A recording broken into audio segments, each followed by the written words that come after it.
Então, gratidão, né? Muita alegria por estar participando desse seminário internacional sobre o corpo e cultura, e apresento a pesquisa que intitulei Quando a Pandemia se Fez em Nossas Vidas, Corpos Juvenis no Ambiente Virtual de Aprendizagem.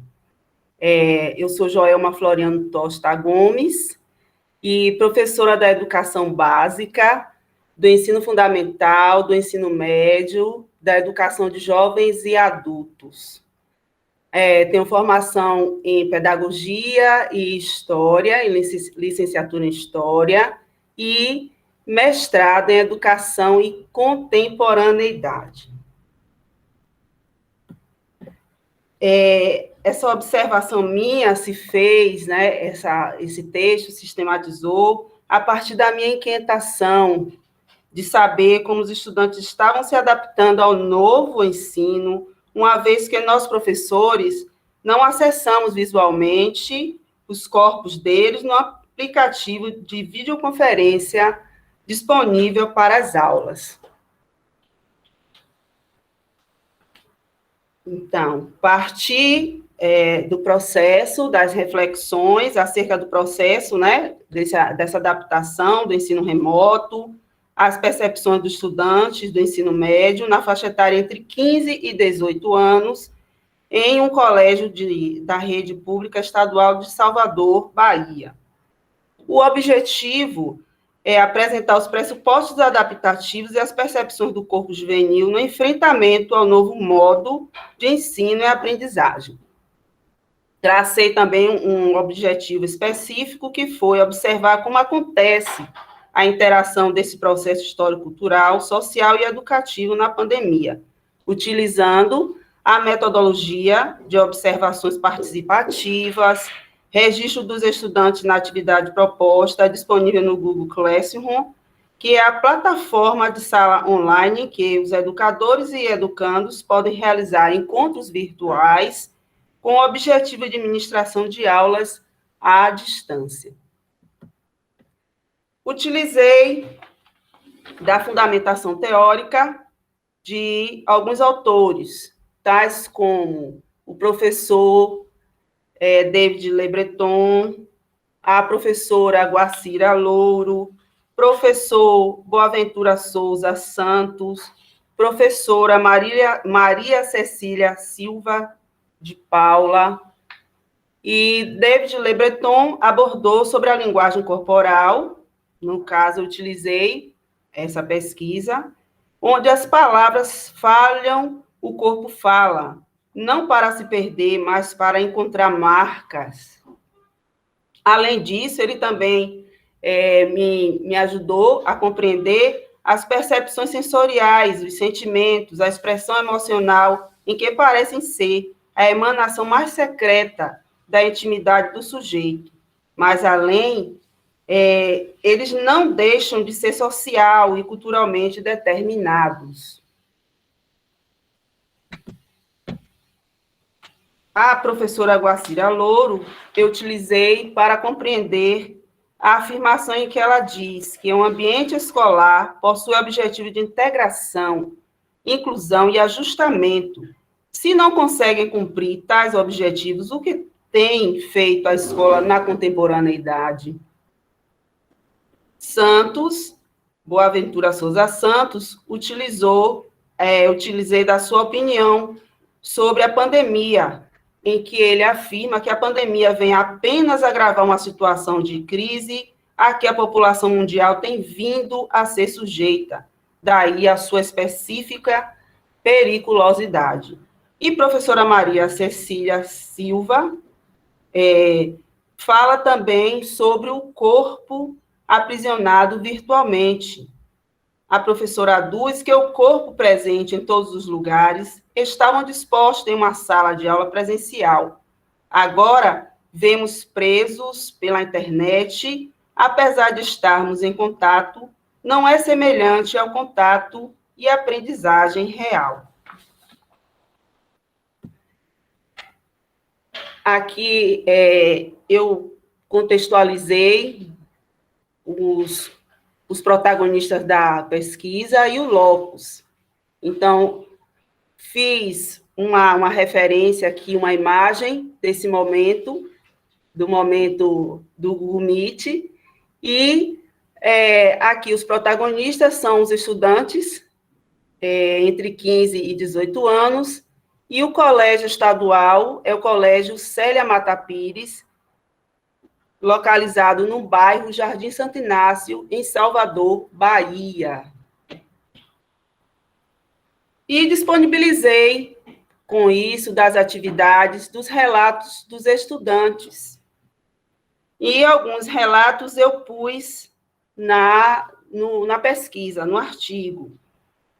Selena, além disso, eu também fiz questão também de substituir os nomes por questão de ética e coloquei nomes diferentes. Então, no caso aqui, Selena é estudante do 2º ano. E ela diz o seguinte: hoje, com as aulas online, eu me sinto mais triste, confinada em casa, não podendo ver meus colegas e professores. Estou mal. Assim ela diz. Meu corpo fica muito mole, sinto dor por toda parte, mesmo não tendo contato com exercícios físicos, a minha adaptação ainda está sendo muito difícil. Não é a mesma coisa online do que presencial. Infelizmente, temos que cumprir com as normas para a nossa segurança.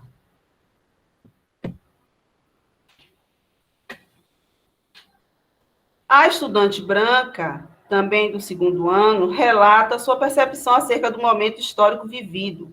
Para ela, o início da pandemia foi bastante complicado, pois precisou ter novos hábitos. A exemplo, usar máscara para sair de casa, usar o álcool com frequência, ter que lavar as mãos frequentemente, higienizar as compras, evitar colocar a mão no rosto, hábitos de higiene que acabamos nos acostumando. Mas tem outros hábitos, como não poder abraçar as pessoas que temos carinho, não poder sair com os amigos, não visitar os familiares e não fazer aquele almoço de domingo com a família.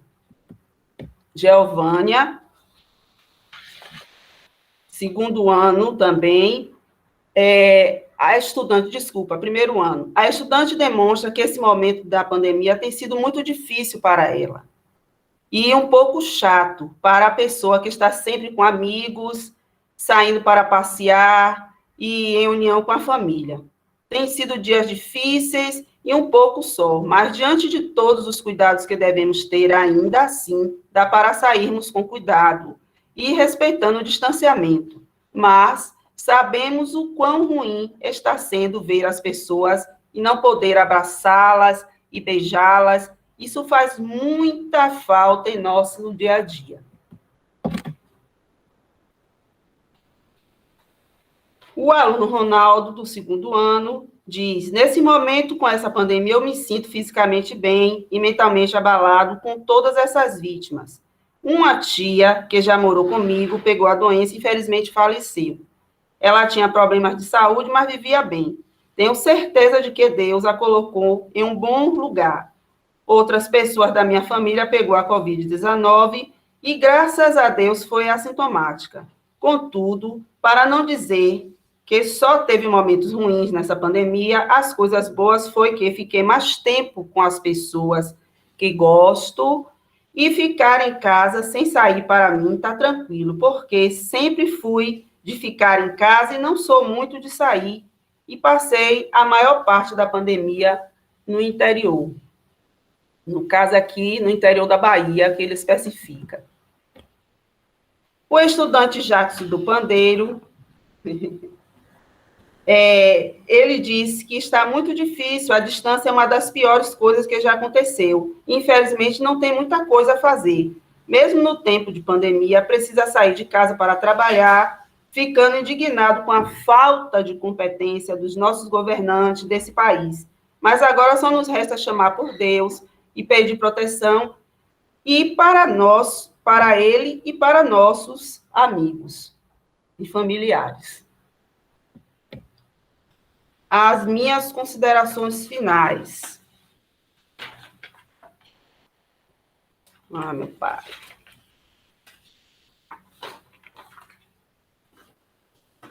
O corpo juvenil, efervescente nos espaços escolares, presenciais, limitaram-se a uma janela virtual denominada sala de aula. Nesse sentido, observa-se a timidez e pequenas participações efetivas desse público no cyberespaço. O que para nós educadores gera um vazio. Percebemos pelas vozes dos estudantes também a existência desse vazio, os afetos, as relações de amizade, os acolhimentos e a escuta sensível aos jovens estudantes congelaram-se à espera de que tudo isso passe logo. As manifestações desses referentes à corporeidade cita a dor emocional, seja pela perda de conhecidos, familiares e amigos, seja pela posição de terem que estudar em uma sala virtual. Antes de pensarmos em ajustar o conteúdo, o retorno deverá ser de afetividade, alteridade e sororidade, porque os corpos precisam estar posicionados efetivamente, emocionalmente e, consequentemente, o aprendizado fluirá.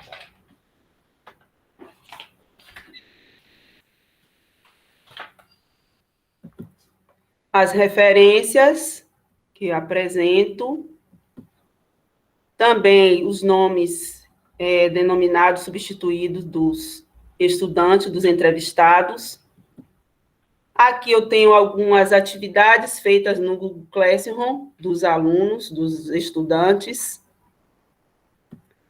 E finalizo com a citação do nosso mestre, David Le Breton, em que ele diz: o mestre requer a inteligência do aluno, que, forçado a aprender, flui para dentro de um molde, e ele o acompanha, a fim de fazer avançar os seus passos e lhe desperta para o mundo, respeitando a sua sensibilidade e o seu ritmo. Dessa forma, progride então sobre o terreno do outro, sem nunca o forçar a se livrar de si mesmo. Ao se colocar junto com o movimento intelectual da criança, ele atualiza o que essa sabia sem o saber. Esta evidência do conhecimento redescoberto pela criança não é mais do que uma construção da habilidade do mestre que procura, em sua bagagem intelectual, as melhores condições de liberar o que está preso, despregar. As palavras de um mestre de sentidos vão além das próprias palavras. Elas semeiam, dão luz. Nosso David Le Breton, 2020. Ok? Ok, Joelma, muito obrigada. Linda apresentação, lindo trabalho. Obrigada. Thank you, Joelma, so much. Beautiful, beautiful work, beautiful research. Very interesting.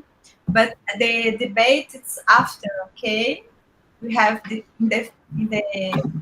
end of the session, we have debate.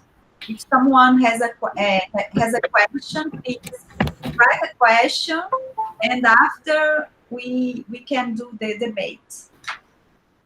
Now we have another presentation from Isabella Old.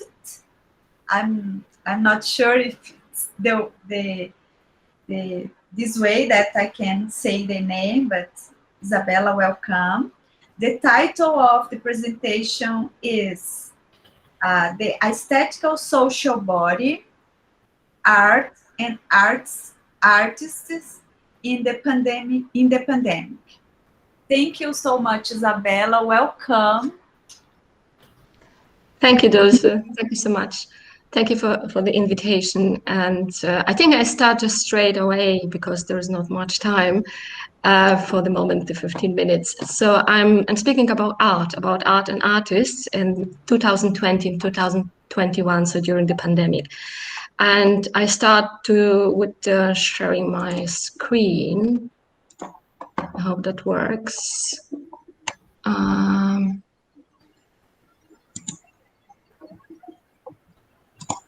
Just a moment.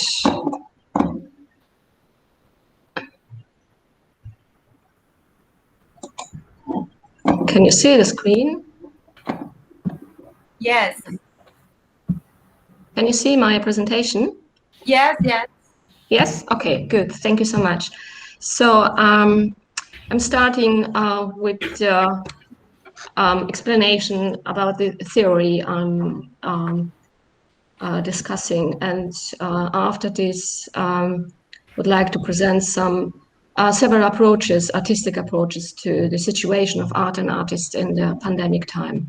So the title of my presentation is The Social Body, Art and Artists in the Pandemic. The contemporary art is particularly defined by the processes of perception. It is the process of embodiment, which is crucial and important.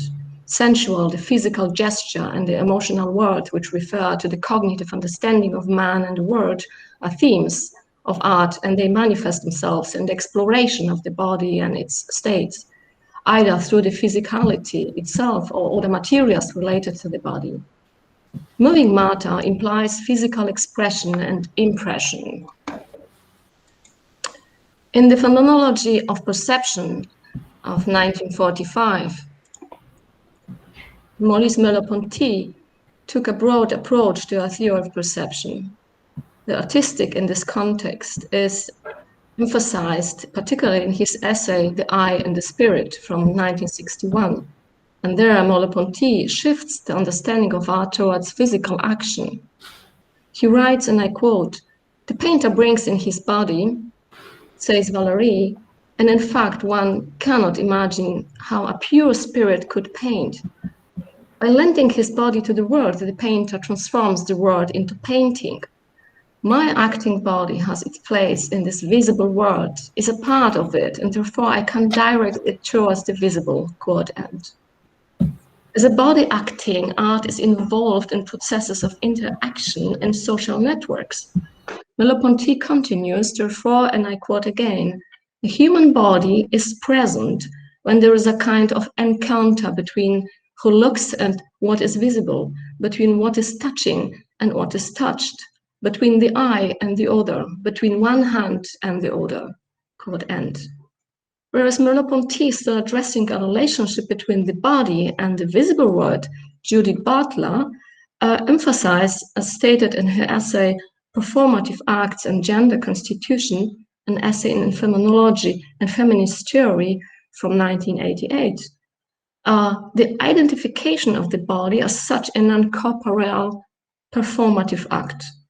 The body finds its identity by making itself visible by physical movement that emerges from the cognitive. Butler emphasized identity epistemically. This is where the life, the existence, take place in the act of dramatic action. But speaking about dramatic, she means that, and I quote again, body is not merely matter, but a continual and incessant materializing of possibilities. One is not simply a body, but in some very key sense, one does one's body, quote end. The German theater theorist Erika Fischer-Lichter concludes from this that identity represents a physical and social reality and expresses itself or is expressed through performative acts. Where we performative, so Fischer-Lichter continues, means constituting reality.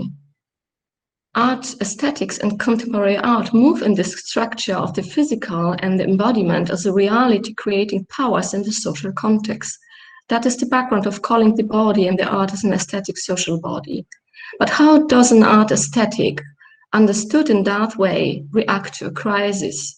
What does the crisis mean when manifesting itself as a military conflict or as a war against a virus in the pandemic and transforms the body into an instrument and a victim of at the same time, when social networks in which the body is integrated collapse? Art makes situations and states visible. It commences by constituting them in the artistic as reality, as Judith Butler and after her Fischer-Lichter think. From that perspective, for example, the reaction of art to the experience of the Second World War and the nuclear threat that followed led to the creation of hybrid creatures. Hybrids that either presented a human-like creatures or a form reduced to a minimalist, physically misshapen structures and an image of that by war and crisis injured being. They are hybrids that represent either a human animal or human plant, or reduced from such to a torso, as well as we can see in these examples by Henry Moore, Kenneth Armitage, Fritz Wotruba, or Karl Hartung. They are also reactions to the pure realism, which was decisive for the Nazis, and the physical strength that was represented in the physically athletic figures of the Nazi sculptures. Now there are fragile forms that emerge as an answer to this war experience and the post-war period, also in view of the nuclear threat. However, these years, 40s and 50s of the 20th century, also led to a focus on the actual body as the art aesthetics of Merleau-Ponty and Butler later after him tell, and in this relationship also illustrate a social body as expressed by action painting, by performances, happenings, but also by socially connotated ready-mades. The pandemic is a crisis that takes the aesthetic social body into a new dimension of communication and word positioning through the threat of disease on the one hand, and the measures to contain the pandemic, which inevitably go hand in hand with serious restrictions in freedom and direct physical tangibility on the other side. Even in the pandemic time, as in the world, the body and in the course of this also the psyche are injured and exposed to their fragility.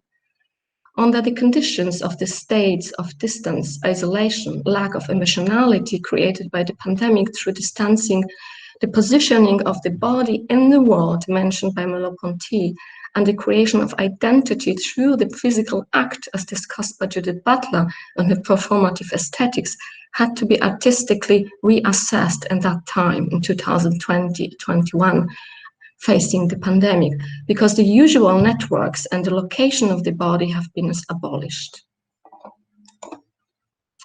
The artist immerses himself in this world. Under these circumstances, what is needed is intellectual reflection, which enables the artist and the human being to have a space of distance. Aby Warburg addresses the space of distance in his cultural theory when he talks about the artistic as in one that settles on the border between the rational and the emotional and commute between the two poles depending on the current cultural situation, which also includes crisis. And indeed, in this space of distance, a shift takes place from physical expression to the spiritual reflection, which then leads to a new artistic act. From the perspective of this distance, the artist looks curiously at the socio-political issues that manipulate the aesthetic social body in this crisis and examines the processes in the area of the relationship between politics and society and the individual as well-known unit, which now breaks. Ai Weiwei, the Chinese-born artist, takes this part in his film Coronation from 2020. Ai Weiwei's films in general deals with the issues of refugees, crisis, and migration through military conflicts and economic overexploitation, through direct personal participation, entering the living space of the suffering or disadvantaged social groups, dialogue and communication, close-ups and wide-angle perspectives. He creates, on the one hand, the focus of the details of the conflicts and a globalized context in the distant perspectives on the other side.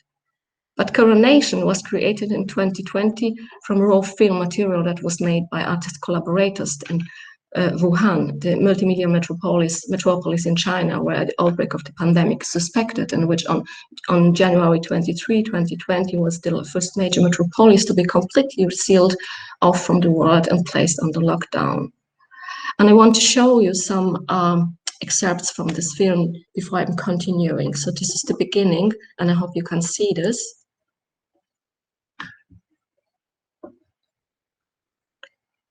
Please give me a sign if you don't hear or you cannot see the presentation.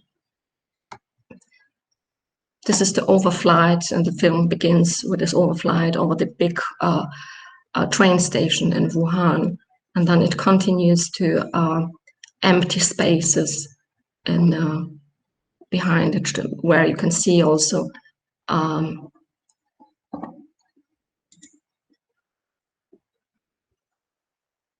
trains. I just maybe put it Back again. And the second film excerpt. It's again overflow. This is the close-up from the perspective, from the distance on the city, on the town, which is quite empty. It's January. And you see one of representative in the hospital, clothed in protective suits.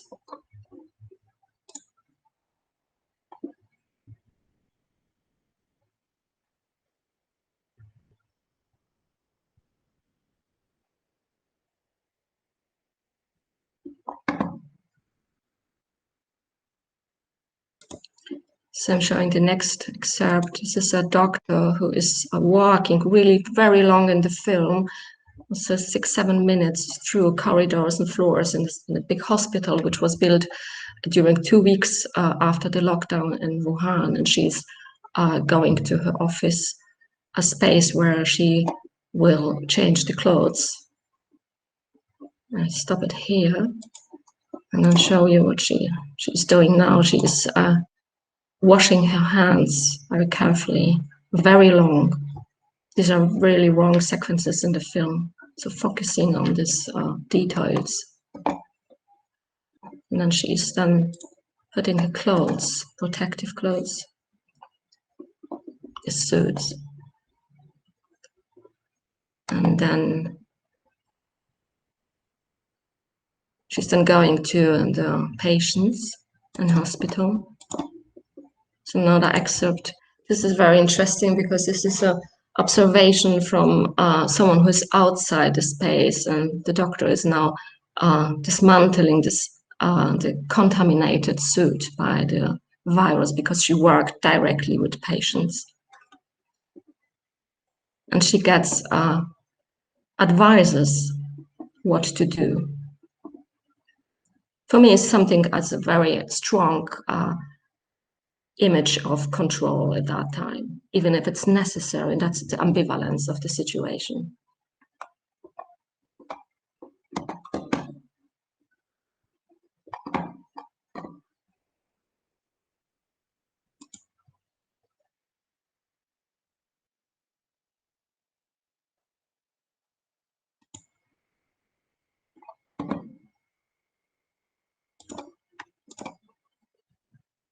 This is one more sequence, an overflow of the city town, showing the big metropolis with lights.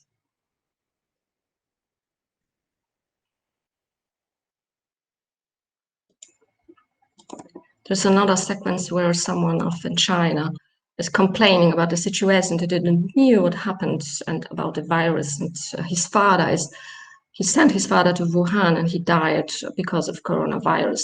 And he wants now to get the arch of his father, but it's not possible.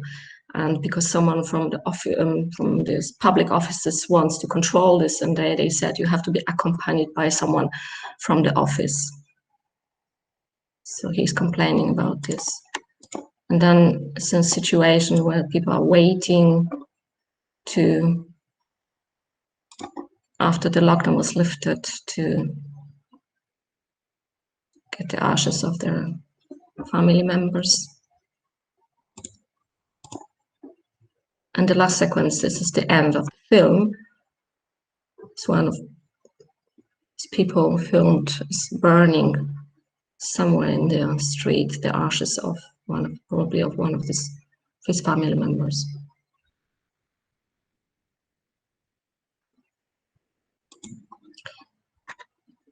So we see exactly these perspectives in the excerpts, closeness to the new, even more helpless body, which is completely unified by the stage due to the pandemic and is placed under total control. The fact is that the human body exposed to the disease became the political body and property of the state, which from now on regulates the rules of life even more strongly than it was before. Fates were portrayed in this film, criticism, but also praise of the Communist Party, the state that will take care of everything, you will not be left alone. So an old woman was talking about this. It's an in my opinion, astonishingly subtle cinematic work in which the highest ambivalence of this situation was reflected. The need to contain the pandemic through measures that restrict the body and deprive it of its sociability, place it in a state of powerlessness. And on the other hand, it shows that huge control power of the regime. There is another artist which I would like to present. I don't have so much time, but they show me also someone else, Banksy, quite famous anonymous English artist, and he admonishes the society of his graffiti in his graffitis. The rat is one of his preferred motifs in his art. In the pandemic, he involved the rodent animal in seemingly absurd situations. In contrast to humans, it does not have to wear a mask as a face mask, the necessary protection against the pollutants. For here, the munition protection is the parachute, the rescue parachute on which she hovers dangling to the floor. In the Game Changer, oh, I lost one presentation part. Oh, I'm sorry. How does this happen? There was another slide. I'm sorry. It's just lost for whatever reason. In the Game Changer, he presented also a boy holds a nurse doll, which was as a heroine, a doll, a heroine, and a heroine which he and the other dolls, Superman and Batman, are lying just on the side to this situation, and because there became obvious, and this nurse as a doll became the new heroine in the situation. So other artists who are perhaps less well known observe and reflect more strongly on the situation from the individual micro perspective. And the biggest and the most intense intervention was left by the lockdowns and the social distancing, and led to the destruction of the exchange and the communication, which are essential for art. The artist too searches for the place of the new trapped and fragile body in the now new and fundamentally transformed world. The artist Judith Mullen finds the body in the natural surroundings, still energy on Schlossberg in the clean surreal world, but also in the structural symbolism, as for example, Russell Jakubowski does. And this is these are two structures by Jakubowski, which he made from colored acrylic. They are apparent toys, but in the contemporary complexity of composition and individual parts and the fragility of their state, they symbolize the insecurity of the new artwork, of the new work, of the networks into which humans have now been got themselves. Jakubowski documents temporarily the conditions and developments. In August 2020, for example, when the vaccine entered the final phase of developments, he constructed the Good Ship, a ship sculpture that rescues mankind from the crisis like Noah's Ark. Or in January, February 21, when the vaccine was already in use, there is a cavalry in red and white, the colors referring to the Red Cross organization. And two last examples. This is Selena Jen Schlossberg. A Chinese woman lives in work in Chicago. She works against the negative mood during the pandemic and explores rather the glowing coloring, the figurative and the words and the subconscious, the surreal words where creatures appear and which the artist reveals the enemy, and the disease condenses here as a figure. In the ligament of 2021, the spectator finds a horned being, so just in the middle, which appear as a hybrid also in Ursula Korner's already 1962 in Homo Aquaticus, and you see the sculpture on the left side. Schlossberg, it is also a surreal being like a devil who soaks up the healthy air through the hose. And I can still remember the hose that one of the patients in the Ai Weiwei films was put on so that he could get air again. And Judith Mullen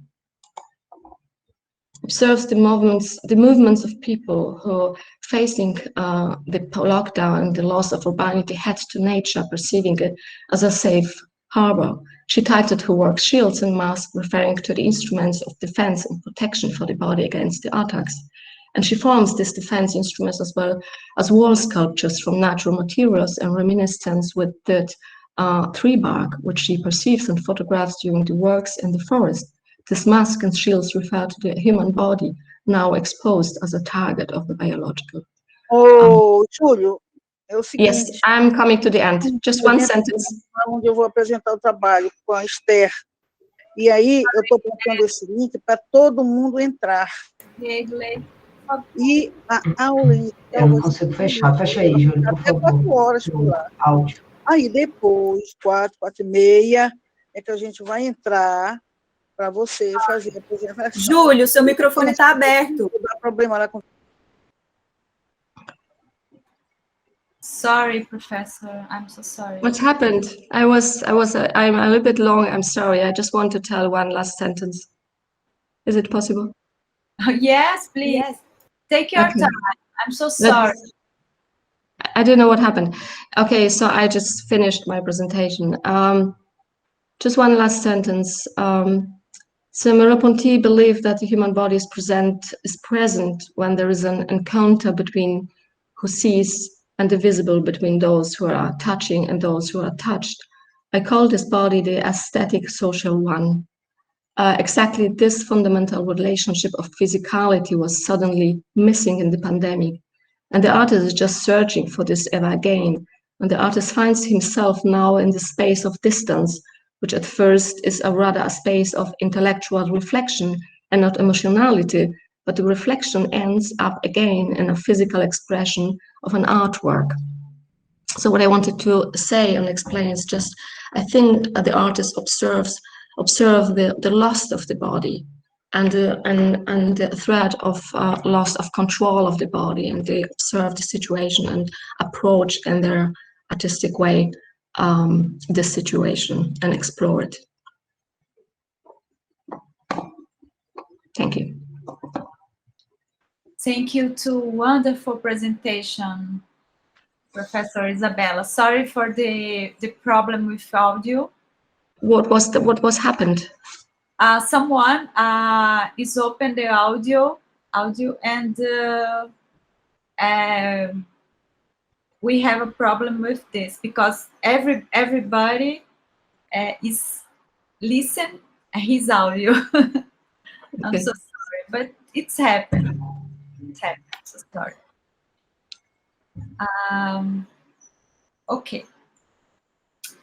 So the next presentation will be from Sodata Mukherjee, I don't know. It's Sundata Mukherjee. Sundata Mukherjee. Body, Love, and Reformation. Rethink Bauman in COVID-19. Okay, let me first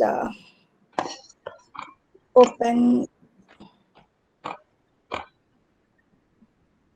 I can't present.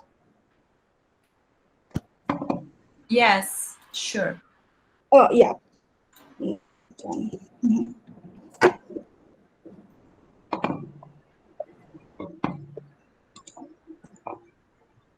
Okay. Can you see? No, not yet. Oh, yes. Okay. So, hello again. First of all, I'd like to thank the organizers for creating such a platform to exchange our thoughts amongst each other.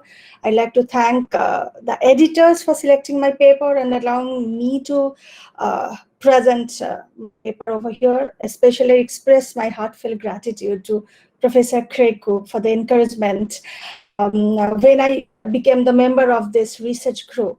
So thanks to all of you. In this, the paper actually I'm going to present now will explore, explain, and describe the importance of corporeality in shaping the concept of love in liquid modernity. I'll also explain the way body and love can be major decisive factors in reformation. I'll be talking about the reformation inmates of correctional homes in Kolkata, India. I've used a few concepts of Bauman, Goffman, and Foucault. So basically, I've adopted postmodern perspective to analyze my ethnographic fieldwork. So I'll try to explain the process of reformation in which way it is related to corporeality and love how the process has been thwarted by COVID-19 pandemic with the help of my ethnographic fieldwork that I have been engaged in for 2 years and a few months. The primary aspect of explanation is body technique, of which touch is an important part. I'd like to state that an act of touching not only implies the physical and mechanical contact. Touch has its connotation as well. Touch as a social phenomenon is multidimensional and it links body and mind. But the multidimensional possibilities transform into unidimensional when the mind-body link is ignored or somehow missed. So apparently it seems to be a biomechanical mechanism, but in the broader sense of the term, it can have more potential to surpass the mechanical, procedural, and structural aspect of touch as a therapy. And my point will be the way touch works as a therapy in the process of reformation of the inmates of correctional homes, as I told earlier, in Kolkata, India. I worked with Miss Alaknanda Roy, a dance maestro and a social activist, who first started this reformation of the inmates of correctional home in Kolkata, India, with her dance therapy. And later on, she added touch and love therapy as well in her own technique. So touch may be categorized into two basic types: humane touch or thoughtful touch, and mechanical and clinical touch. So thoughtful touch or humane touch incorporated with emotions, and or touch incorporated with say technical, mechanical, procedural methods make reformation possible. But in this particular reformation I'm talking about, I'll try to valorize humane touch over mechanical one. Bodies have been personified through the process of this type of reformation. Touch in this way acts as a reinforcing agent on homeostatic mechanism on physiological, psychological, and social level. Basically, these are mutually inclusive in nature, but I'll focus more on the social level. Current body techniques have the power to influence emotional states that can predominantly accelerate the process of reformation. So body techniques are not mere body techniques, but those are mind-body techniques. So now I'll talk about docile bodies, self-mortification, and the frailty of human bonds. Since I completed my fieldwork in Kolkata, India, I'll talk about correctional homes in India. Actually, jails have become correctional homes in India now. The correctional homes, I mean, so-called jails, are those places where the frailty of human bonds got their social and legal attestation. The inmates are seen unsecured with conflicting desires born out of that frailty. The inmates do not experience the love or warmth of human relationships inside correctional homes, as they are to be abandoned from any type of social privileges inside. The stigmatized bodies are symbols of hatred and image of destruction. The inmates live behind the bars almost without privacy, rights, and dignity that a human being in mainstream society can exercise. The moment the person, say like proved guilty or under trial, enters through the big iron gate of the correctional home, immediately feels the detachment from the mainstream society and often becomes just a number. Inside the jails, you know, they are called with the number.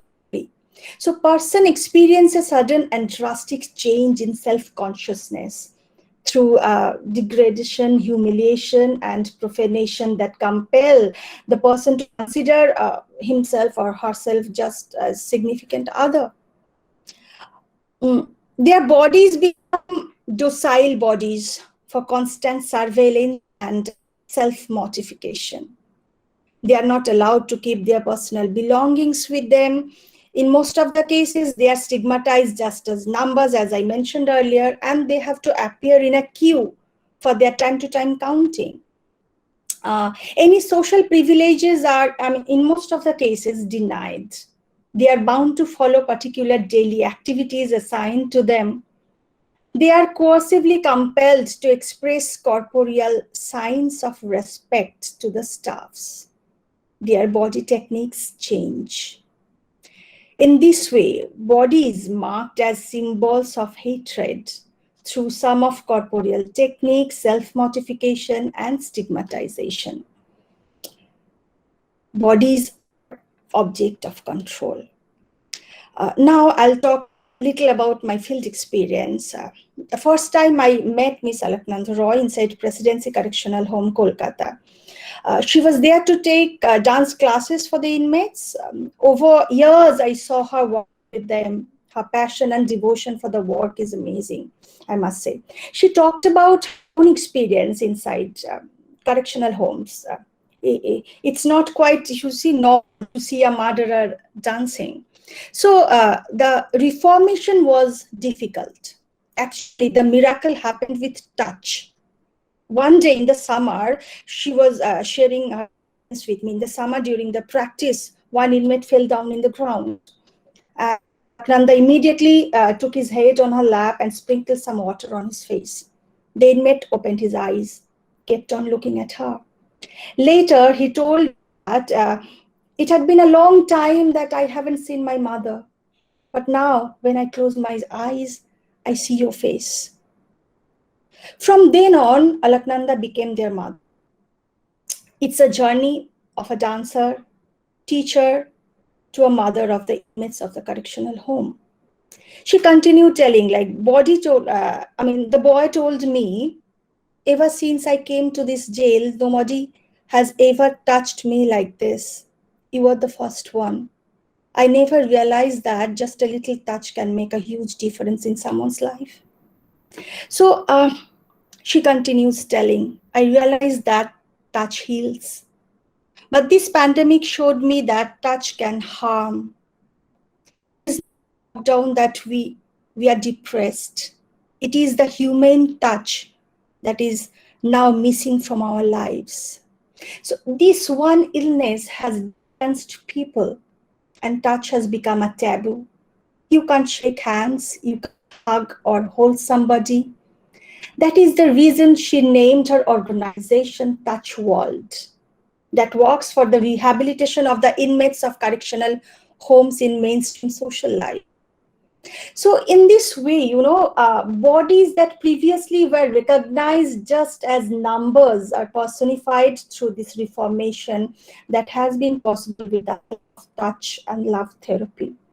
The docile bodies and self-mortification surpass the boundaries of stigma and transform nature to culture and body to body soul. At the confluence of corporeality and COVID-19 pandemic, when physical distancing is valorized and the lack of sensitivity of touch and love is engulfing humane qualities, the physical distancing is a social one. In this COVID-19 pandemic puts a big challenge to the method of correction inside correctional home that has been initiated by the famous social worker and dance maestro Alaknanda Roy, who has been working for the reformation of the inmates of the correctional home through love therapy and touch. So bodies have been personified through this entire process. Yeah, I have few more minutes. So in conclusion, I wish to mention a few points. Behind the bars, when it is hardly possible to experience the relationship ties when bodies are stigmatized as symbols of hatred, the relationship ties are put into question. It is the question of the existence of those relationship ties amongst them whose bodies are stigmatized because they are considered just as bodies, not as persons. In this way, the inmates, in most of the cases, do not act to relating or make relationships inside the correctional homes as bodies do not feel the connections or of connecting or being connected. Behind the bars, they talk about networks, you see, they lack the intensity of connectedness in a relationship. And the inmates continue to live in a risk society full of mistrust, anxiety, lovelessness. It is the feeling of love accompanied with humane touch I'm talking about that helped them to come out of the world of mistrust, disengagement, ambivalence, and uncertainty. So the particular mind-body technique of touch and love therapy helps the process of personification of bodies and break the boundaries of stigma. Bodies inside those correctional homes get back their names instead of the numbers by which they were once being addressed. And the persons acquire and regain the faith and trust of the lack of which once they were marked as symbols of hatred. So it compels me to rethink Bauman in this context, where the inmates are free to move in the mainstream society and are experiencing the risks of modernity again. So in what conditions touch and love therapies are not sufficient enough to reform all of them, except this COVID-19 pandemic condition I'm talking about. So the corporeality is very much adhered to economic, psychological and social confinement of time and space that already moved to liquid modernity. And I'd like to end with Bauman stating where uncontrollability of the global network of mutual dependence and mutually assured vulnerability most certainly does not increase the chance of such unity.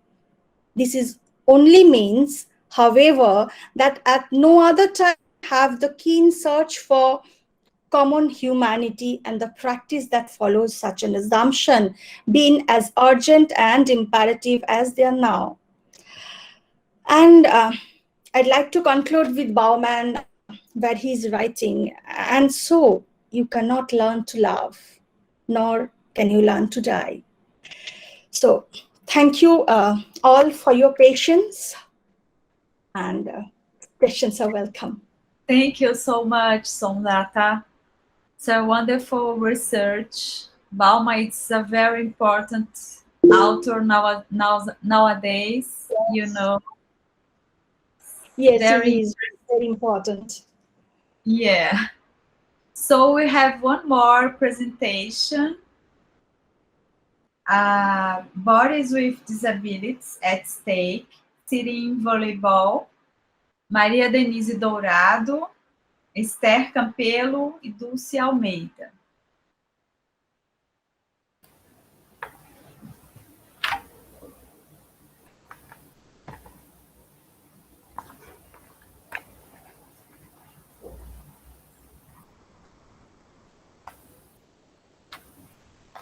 Hello, everybody.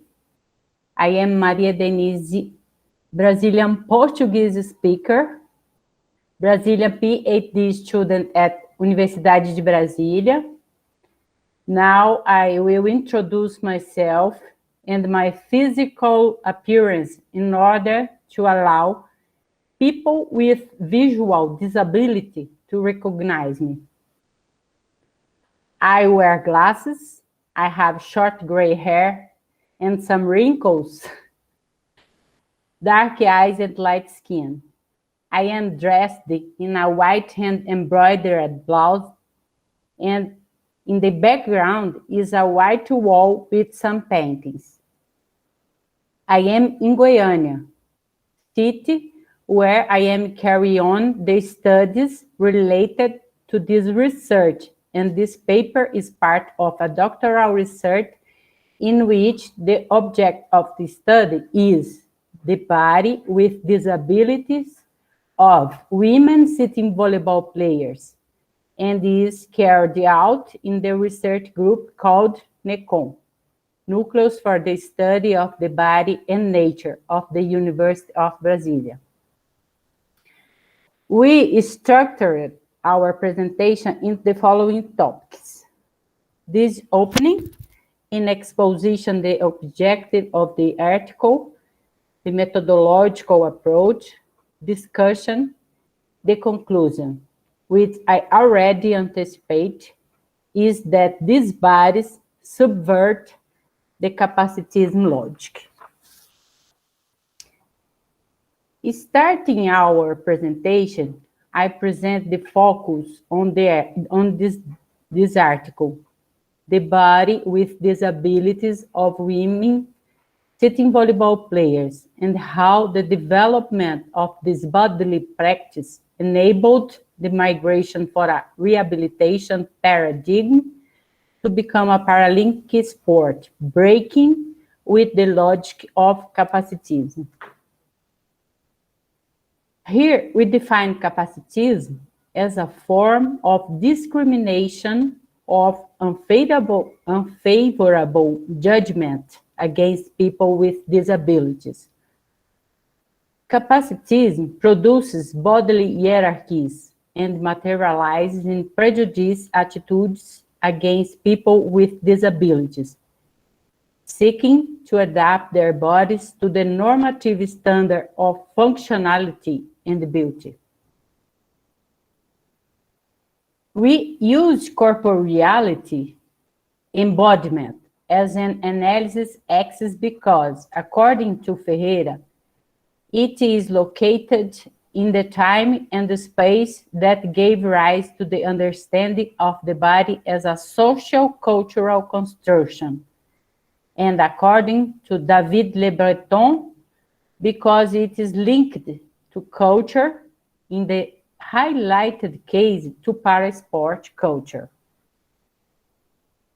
This concept is understood by Ferreira as the set of symbolic manifestations of bodily existence, properly contextualized in time and space.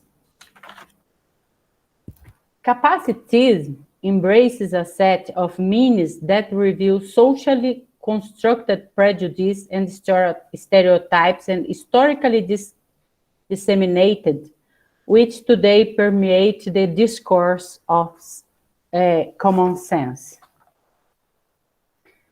To promote this discussion, we employ some techniques and follow some well-established research paths, which will be presented in the methodological approach. This study used the following resources to obtain and gather information. Our method is qualitative approach, due to the object, the natures. Study model, field research, extracting information directly from body with disabilities. Listening to the voices of the participants and trying to answer the research question. Technique for collecting information. Participant observation.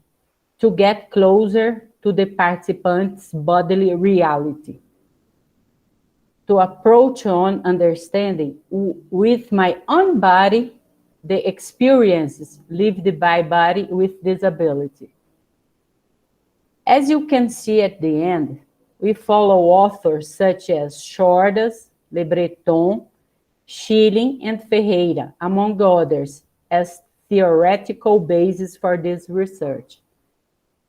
In the next talk, we will raise the question that is intended to be answered. The sitting volleyball team is made up of 9 members with different levels of disability and technicians, which allow us to ask, what does it mean to be a body with disability? And equally, try to answer, it consists of a proper way of acting in the world of life, defined by the experience derived from intentionality. It is to be a subversive body.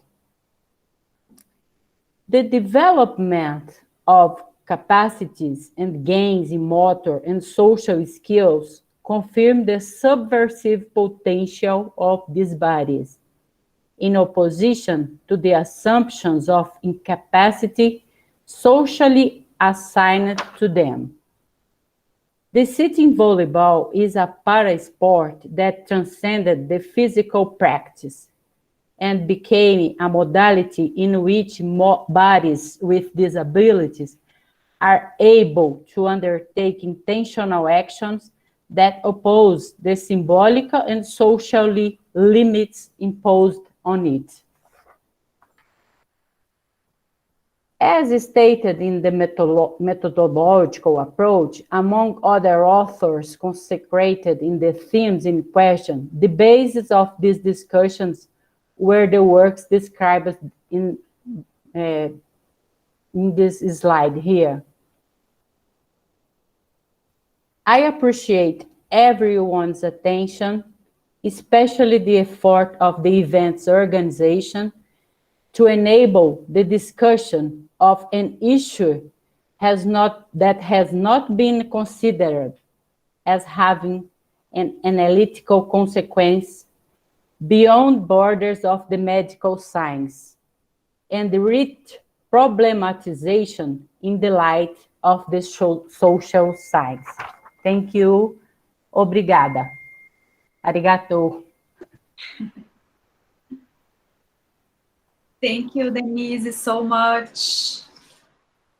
Brilliant presentation. So we have the first presentation from Professor Joelma. Joelma talked about one empirical research in a high school in Bahia, Salvador, Bahia, in Brazil, with students.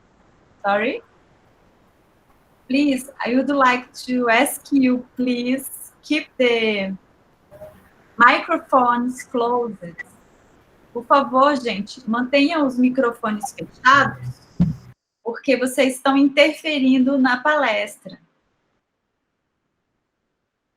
Obrigada. So I will start again. Joelma talked about one empirical research in a medium class school, a high school in Salvador, Bahia, Brazil. She using in her research one experience with a virtual platform. So she problematized her pedagogical skills in this research. Very interesting research. Thank you, Professor Joelma. The second one, Professor Isabella, she talked about the aesthetical art and body, and use in her research some important short films, parts of videos, to understand, to problematize the control of the body in the pandemic context. The Professor Sondara talk about body love and Bauman perspective. It's a very interesting because Bauman treats about liquid society, fluid society. So it's very interesting to understand better what happened with us in our context. And finally, the presentation by Denise. Denise's presentation. She treated the body of disability and she discussed about about capacity. What's the meaning? What's the meaning disability? What's the meaning capacity when you consider, especially in this case, of athletes from volleyball city? So this our session, and I would like to open for questions, please. If you have questions or some comments with the brilliant session that we have. Leticia, please. I'd like to congratulate Professor Isabella Wolt. Great presentation for us. I went to Chicago, so I know what art does mean to Chicago. And I never thought that this pandemic time would be used for construct art. And this was really it was the contribution of your presentation for me. And my question actually is to Somdata. She talked about love, and I am interested in emotions. And I'd like to ask to you, who do you use to discuss love? I might lose this part. And if you have some authors to... Como é que é, Dulce? Para me apresentar? Tá com o microfone fechado. I am asking for translation. Dulce, me ajuda. Introduce to me some authors about emotions, if you know some. Okay.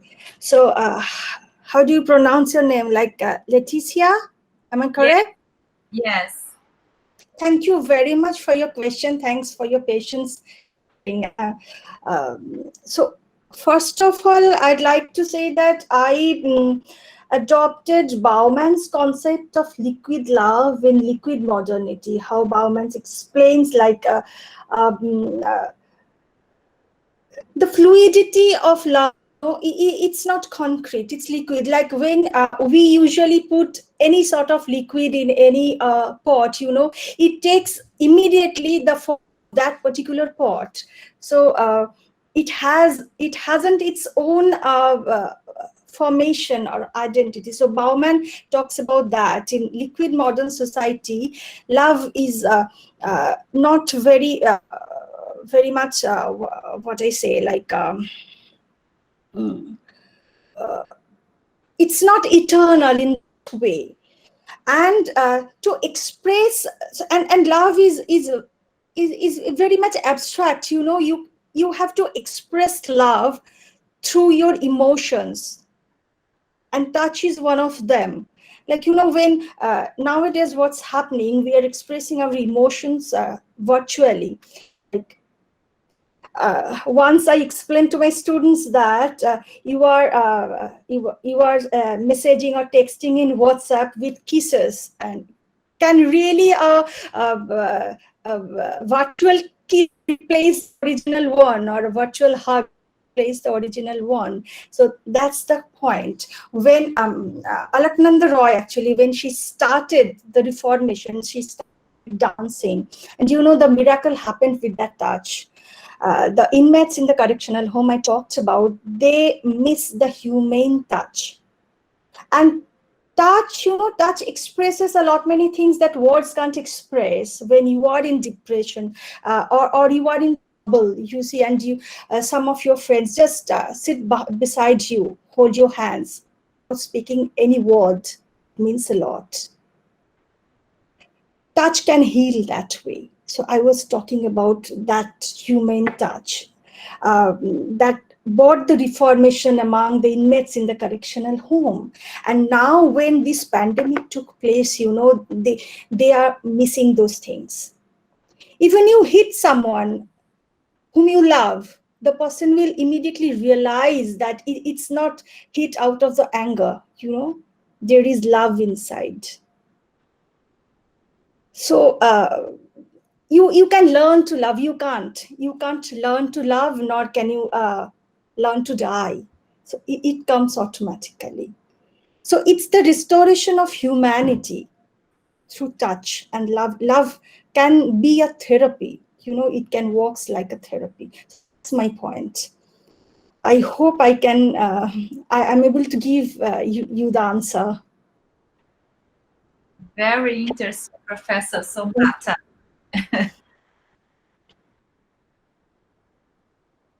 Thank you. Thank Is there you. some question more? Yeah, I have a question, actually. Oh. So I have my question to Dr. Isabella. So first of all, thank you for your presentation. I loved it. And once you stated about the physical expression to spiritual reflection, if I'm not so wrong, would you please like to explain a bit more on that point? I am interested in that also. Yeah, this is, I've talked to artists. So I'm working in this area for many years, and I see in the last period, about 30 years, 40 years, artists are very interested in this relationship, as you said, Sandata, the touch and the relationship between the body and the outside by expressing the corporeality. And at the moment of, so they are speaking about the emotionality, as you also talk about emotionality, and you talked also about the love. So this is, it is, I think these both content are related to each other, because what you said, the artist reflects about this with his body. So he puts his body into the artistic practice, and he can do this by the bodies itself, or just also using his hands or his body to create something else with another materials related also to the body. But in the situation of, and they also put themselves in the situation of social interactions, because they perceive their artistic practice from the point of perception. So they are not, they are concentrate not directly on the artwork itself as a closed object, but they are concentrate on their perception, and also on the perception of the spectator, what happens within the body, with the body, and also in the situation of perception. So there is the main point, and the main point is the emotionality and the perception. And at the moment in the pandemic, they lose this. So this exact that point is lost. So by the emotionality, by the corporeality, by the expression of the body, they place themselves and the body, they place themselves in the world. So when this situation is lost because they don't have the opportunity to present this, they're looking for what to do at that moment. And I think at that moment, they start to shift their attention from this emotional situation into the reflection more by the mind, by the spirituality. So they overthink again the situation and then produce something. So I think that was what I also realized when I've talked to artists at that time, and I was surprised what's going on and how they I was surprised about the reaction, what they do, what they produce. In this rather sad situation, you see a bright colors, colorful artworks. They shift from something from white and black into a colorful red and yellow. So this is artistic creativity, how they deal with this situation. So they, in my opinion, they just transfer their attention from the pure emotional expression and bodily and corporal expression into a reflection. So they reflect first, think, overthink the situation by the spirit, and then produce again with their hands and corporeality. So, but this real performance, as we observed in this last period of 30 years, it will come back, but it's at the moment it's difficult for the artists to express in that way, in this direction. I hope it is maybe more clear what I mean. Yes. Thank you, Professor Isabella. So there is question or not? No more? No more questions? But can I have a question? Okay. A back question to Sondaga. I don't know, what's your name? I'm sorry. Back again. It's fine. Just to back again the question, because this discussion about love and love expressed and realized by touch, it's do you think when you are talking with people and about their experience from this situation, losing this opportunity to touch someone because of the distances and reduction of direct contact and corporal contact, bodily contact to another people, what do you think? Do you see there is any? Do you think there will be some kind of a gap in the time where people just are missing the love now at the time? So what they are missing now at the moment, do they miss the touch, this corporal direct interrelation, or they are missing the love? Thank you for your question. It's a good one, actually. As I mentioned earlier, you know, what happens inside the correctional home when you are just entering through the huge gate, iron gate, and leaving behind everything. I mean, your clothes also, you know, you are given new clothes. You can't take your personal belongings with you. You can't. So the self-mortification is happening, as I mentioned, and you are entering inside the correctional home, and immediately you are becoming a body. You are being called just by a number, say number 22, number 30, it's like that. And when you are going through that therapy, the touch or the love, and inside the correctional home, you know, you build networks, not relationships, no connections, just networks. As you know, body as just machines and building networks like that. And whenever you are having that human touch, so it's my point is it's that love through touch. You are getting the love through touch. If I just say like I love you, I need to prove that, yes, I love you, right? Through something, because love is very abstract. You just can't say I love you, and you have to prove all the time that you love someone, right? So through touch, if you when you are, say, sprinkling the water, when Alaknanda Roy was sprinkling the water on the face of that inmate who fell down, out of heat, and immediately he felt the motherly touch inside Alaknanda Roy. He felt that touch. That's the reason the inmate expressed that it's long back that I had seen my mother. I almost forgot the face of my mother, and when I close my eyes, I see your face. In that way, Roy becomes mother to all of them. So my point would be definitely love, but through touch. Touch heals. I can't hear you. Isabella, please unmute yourself. I follow the rules. What I wanted to say, I think, and also from the observation in what you said, I think there is the situation of lost opportunity. You don't have the opportunity to touch someone and to prove the love in this situation of pandemic. And that makes people, I think, totally frustrated. Yes. Totally frustrated.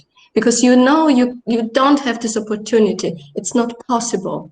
And that makes not that you don't touch, but you don't have this opportunity to touch someone.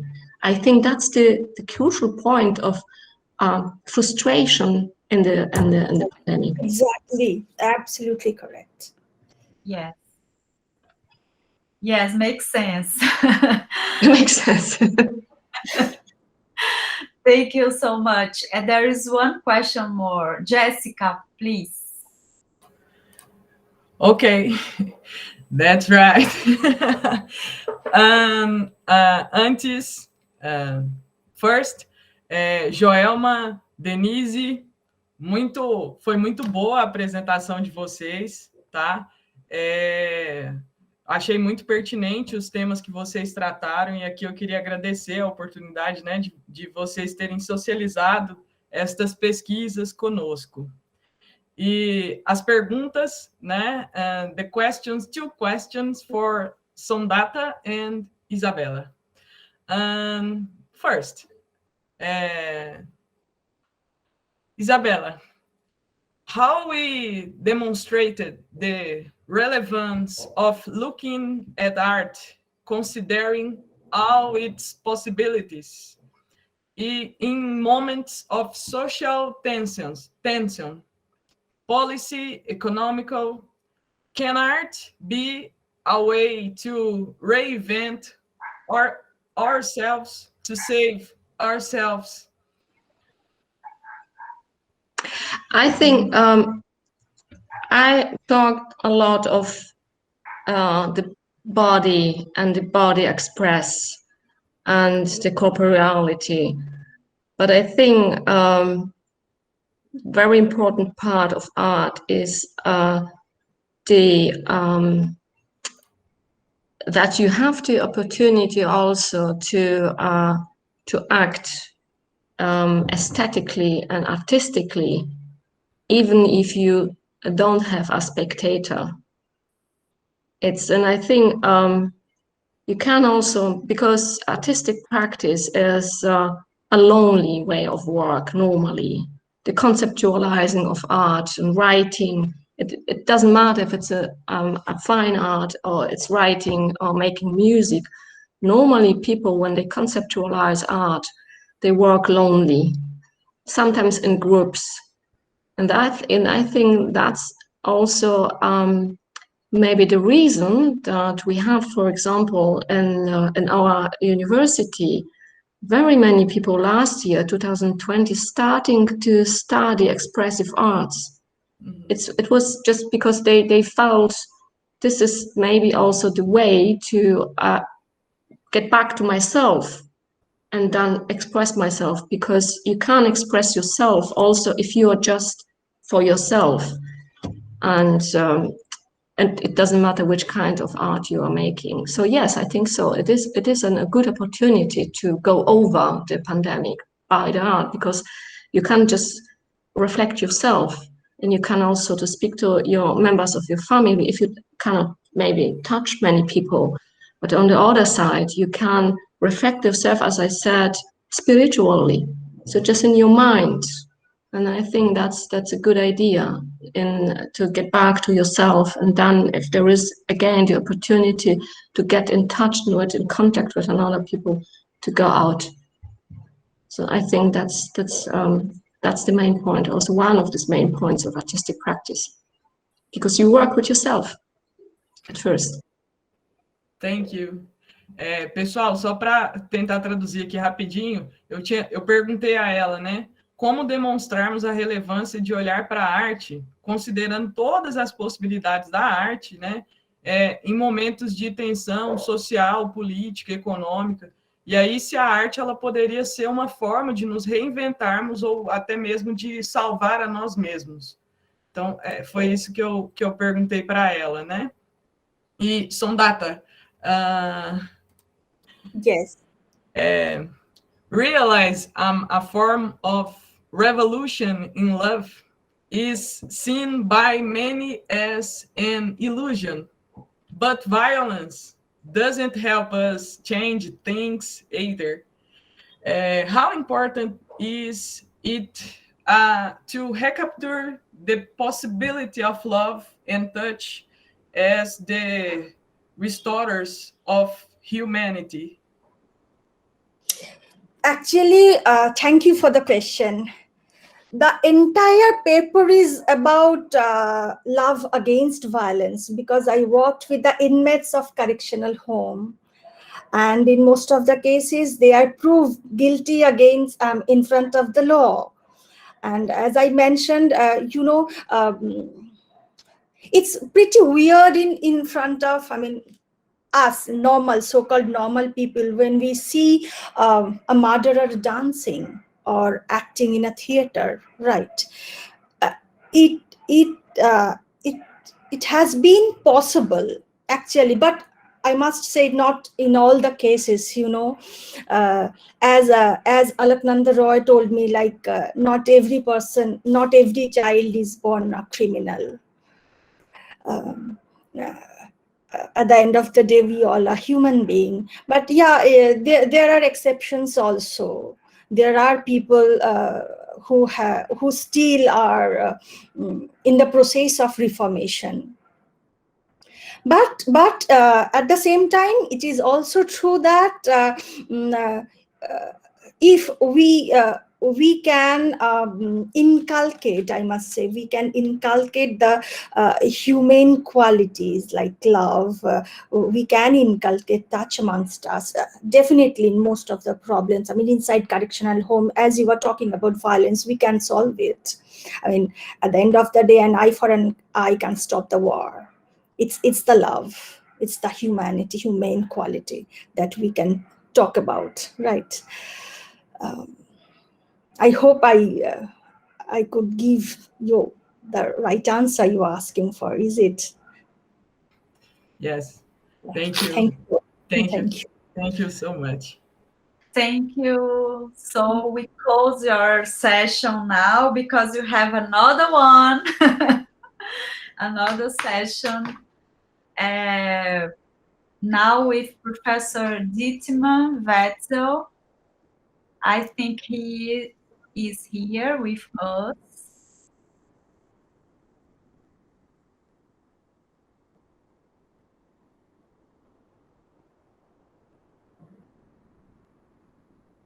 I'd like to add something for Jessica, if you allow me. Okay, sure. Please. Okay. So I want to tell you something. When I first entered into the correctional home inside the jail, I started talking with few of the inmates over there, and I never felt insecure or unsecure over there. Later I realized the person I used to talk most, with. He's convicted for rape. Okay. But I felt very secured. I never realized that I'm talking to a rapist or somebody like that. And moreover, when I used to walk inside the correctional home, he was the one who always walked beside me to protect me. He was always there to protect me. I asked him, why you are with me, why you always walk with me. Then he said, you won't be able to understand. There are so many people watching you, so many eyes watching you. So I never realized, I never asked that who's that person, why he was there for. So later, when I got to know that he's a rapist, I was dumbfounded. I was quite shocked, So my point is, if you treat them as without their past, as someone you were just someone new to you, without their past, I hope in some way or other, if you try to convey your love to them, definitely in some way or other, not all the cases, of course, again I'll say not all the cases, but in most of the cases the miracle happens with touch and love. Thank you. Thank you. Professor Dietmar? Yes? You are the chair now. Yes. Now I'm the chair. Thank you very much, Lucy. I'm the chair for the session, for the second session, Bodies, Politics, and Diversity. And we have 2 presentations, if I'm correct. And we're going to start with Esther Isabella da Trinidad and Artemis de Arroyo Suarez. And I think that they will present in Portuguese language. Yes, I think so. And they are going to talk about phenomenology and corporeality in classroom, the body and death in pandemic context. I try to translate it for the non-Portuguese speaking people. Okay, so, merci. If you would like to start your presentation, the floor is open. 15 minutes, please. 15 minutos, Esther. Obrigada. Obrigada a todos. Uma boa tarde. Meu nome é Esther Isabela. Junto com a professora Artemis Soares, nós vamos apresentar um trabalho que ele é resultado de um projeto que estivemos realizando entre junho e julho de 2021, com alunos de um colégio, de um centro educacional daqui de Manaus, e que é voltado justamente para tentar entender um pouco melhor sobre como os alunos do ensino médio, os jovens daqui do estado, eles compreendem a morte e o corpo durante a pandemia de Covid-19. Só um minuto.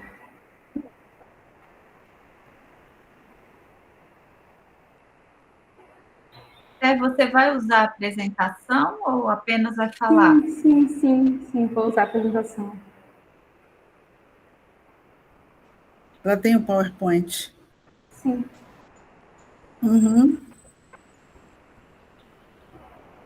Bem, como eu disse anteriormente, o nome do meu trabalho, o nome do nosso trabalho chama-se Fenomenologia e Corporeidade em Sala de Aula. O corpo e a morte em contexto pandêmico.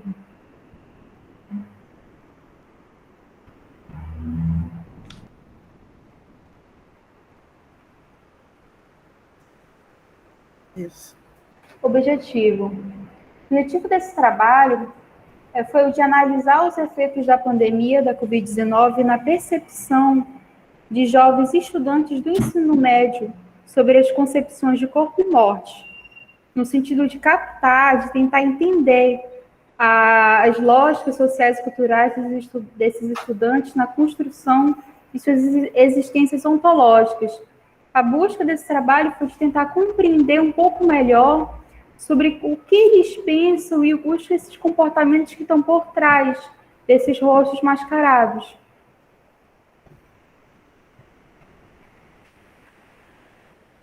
Um problema que nós encontramos, que motivou essa pesquisa, motivou esse projeto, foram as experiências durante a pandemia, que inspiraram a realizar uma pesquisa que estabelecesse a interação desses estudantes de ensino médio com as mudanças de rituais de passagem decorrentes das novas medidas da Organização Mundial da Saúde, a OMS.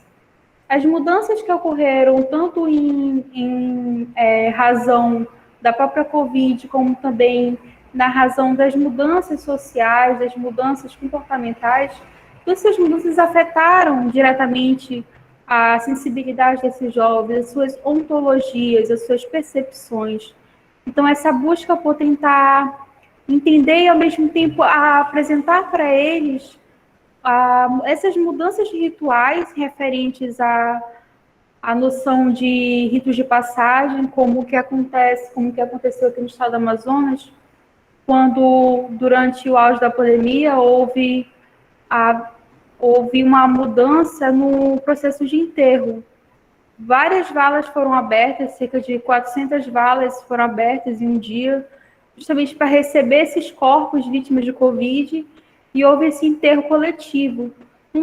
A transformação que ocorreu com essa mudança foi muito forte, porque Muitas famílias perderam o momento de se despedir do seu ente, de ter todo um ritual de despedida, de ter todo um ritual simbólico dependendo da sua cultura, da sua religião.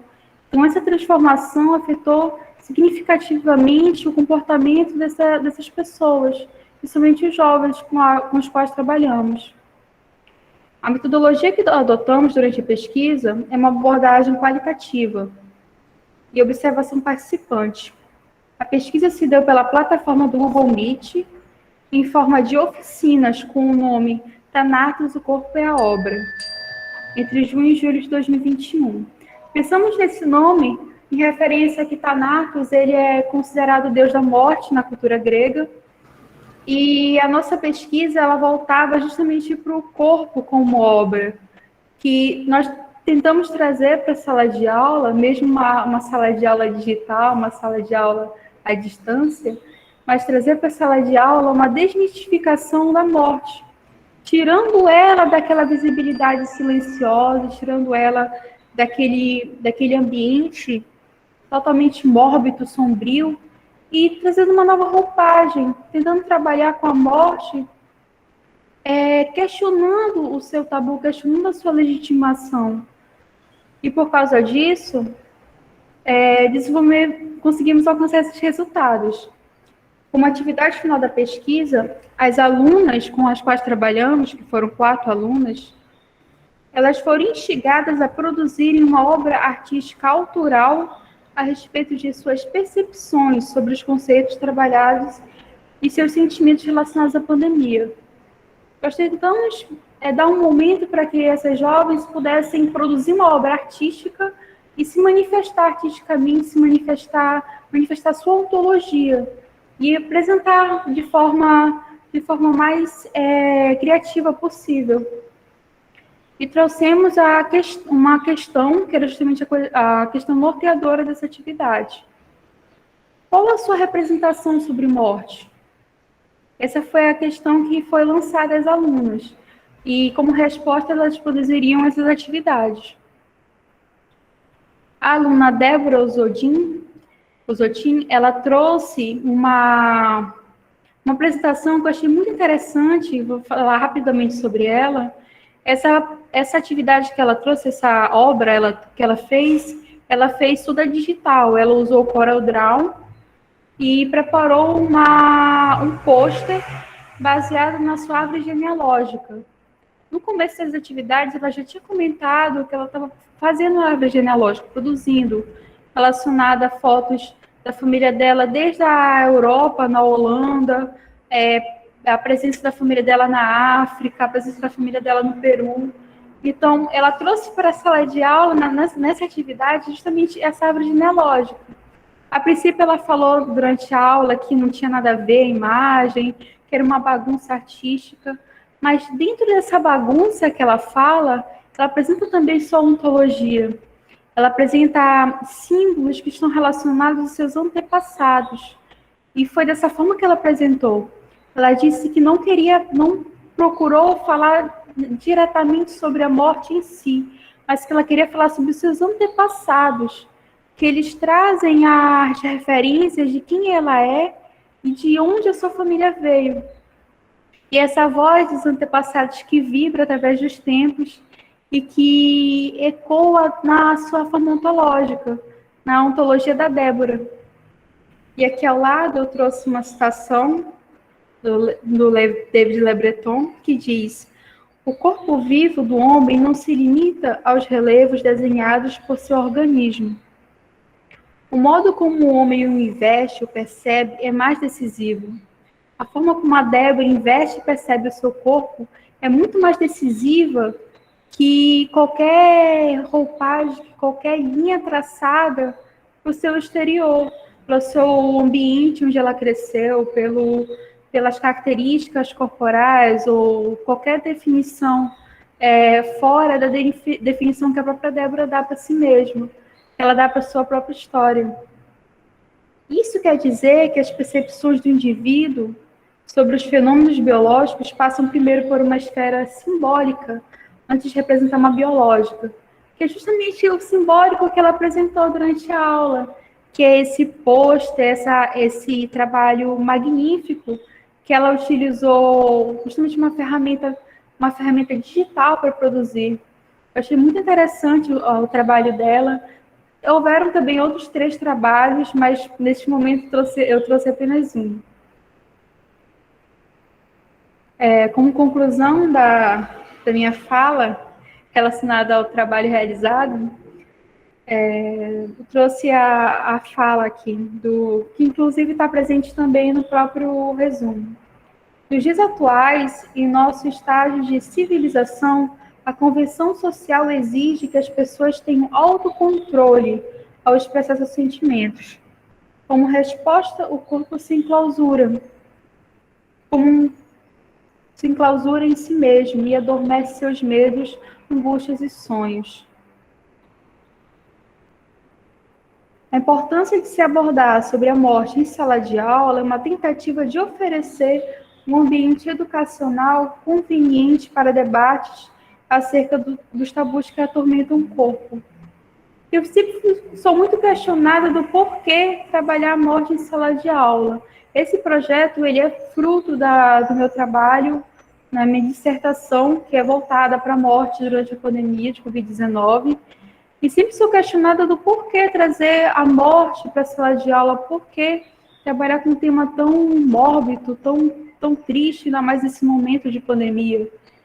E essa questão levanta justamente o que nós estamos trabalhando aqui neste evento, nesse pós-fórum, que é justamente falar, questionar, debater sobre a pandemia, debater sobre os tabus, debater sobre essas legitimações que não estão mais em voga, não tem mais aquele poder que tinha antigamente. Nós temos que debater para desmistificar. E justamente essa busca que eu faço durante esse projeto, durante todo o meu trabalho de dissertação, essa busca, que essa procura por desmistificar, por questionar, por debater esse tema, é justamente um dos temas que cercam o corpo, que atormentam o corpo. E as meninas, durante as atividades e posteriormente a atividade, elas responderam justamente isso, que as atividades oficinas, elas ajudaram a ter uma nova visão, uma outra percepção sobre a morte durante a pandemia de Covid-19, que não aquela que se resume a números nos jornais. Atualmente são 550 mil mortos no Brasil. Mas não são só números, não são só 550 mil mortos.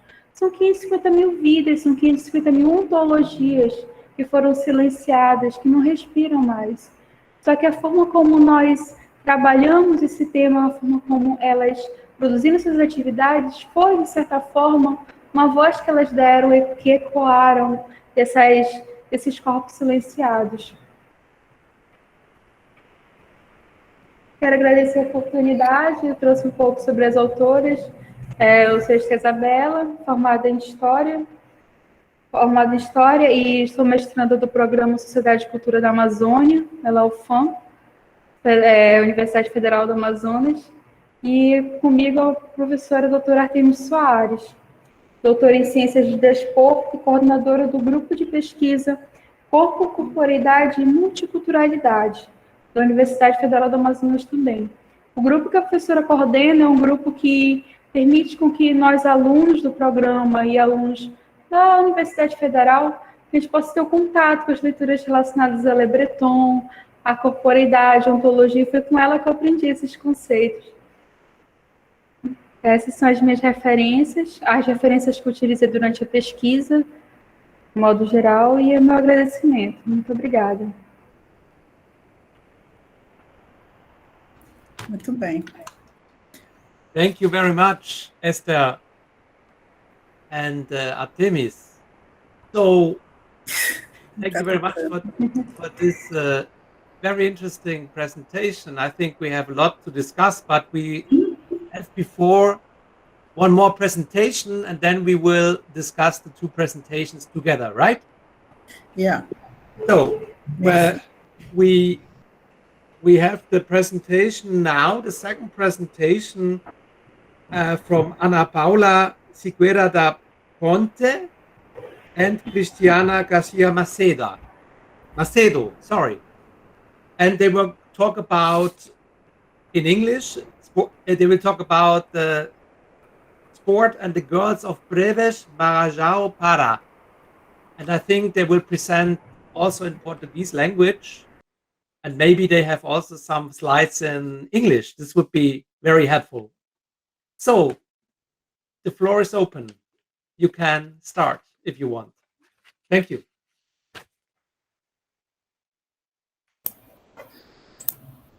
Thank you, Professor Dittmann. You listening? Ok. Boa tarde, pessoal. I am talking Portuguese, but after we can discuss in English, okay? Great. Boa tarde, queria agradecer a oportunidade de fazer essa apresentação. Esse trabalho é uma parceria com uma das minhas orientandas de mestrado, a Ana Paula Ponte, é o projeto dela, na verdade, e a gente separou uma parte aqui dessa discussão para apresentar, tá bom? E creio que não vai ser os 15 minutos, mas vamos lá. O projeto, o texto é sobre esporte e as meninas de Breves, que é uma cidade da ilha de Marajó. O objetivo do nosso trabalho foi analisar a trajetória da participação de meninas de Breves no projeto Crescer na Escola. É um projeto esportivo, né, de inclusão social que ocorre no município, e com foco nas discussões de gênero, né, que permeiam a participação dessas meninas no esporte. Para a gente entender um pouquinho mais, Breves é a maior cidade, a mais populosa da ilha do Marajó, né, bem aí para o norte, né, na região norte, no final do rio Amazonas, e tem alguns dados, né, que nos chocam um pouco, né, e nos mostram a necessidade de visibilizar essa região e discutir sobre ela. O IDH de Breves é 0,503, né, a população é de mais de 100 mil habitantes, mas 79,45% dessa população é considerada como uma população de vulnerabilidade econômica, né, ou seja, pobre, né, que faz parte, né, da classe mais desfavorecida, o que tem, infelizmente, aumentado no nosso país, como um todo.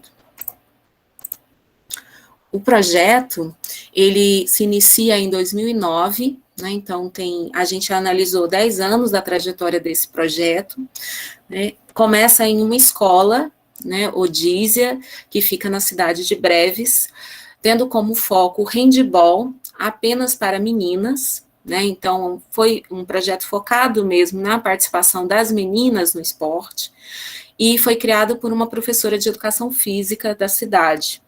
Então, esse projeto, ele se origina de um projeto anterior, que era de esportes no geral na cidade, mas se viu a necessidade de direcionar mais para as meninas e para o handball, que era um esporte muito pouco trabalhado. Como caminhos, né, metodológicos, a gente utilizou 23 entrevistas de história oral. A gente trabalhou com a história oral e tanto pela vontade de entender a participação dessas meninas ao longo do tempo, mas também entender a trajetória de vida dessas meninas, né, e qual foi o papel, né, o impacto do projeto nas suas vidas. E a gente também analisou documentos do projeto, né, tanto reportagens sobre o projeto, os documentos base, os projetos que foram feitos para financiamento também, né, então essa foi a nossa metodologia, e como base teórica, nós nos utilizamos dos estudos culturais, da história cultural e dos estudos de gênero, pós-estruturalistas, tá? Então, essa base foi interessante, né, e a gente viu aqui mais cedo como a interdisciplinaridade, a transdisciplinaridade é importante nos nossos estudos, né, então a gente buscou, especialmente para entender a realidade, o contexto dessas meninas e como, né, a sua produção histórica e cultural impactam os seus corpos.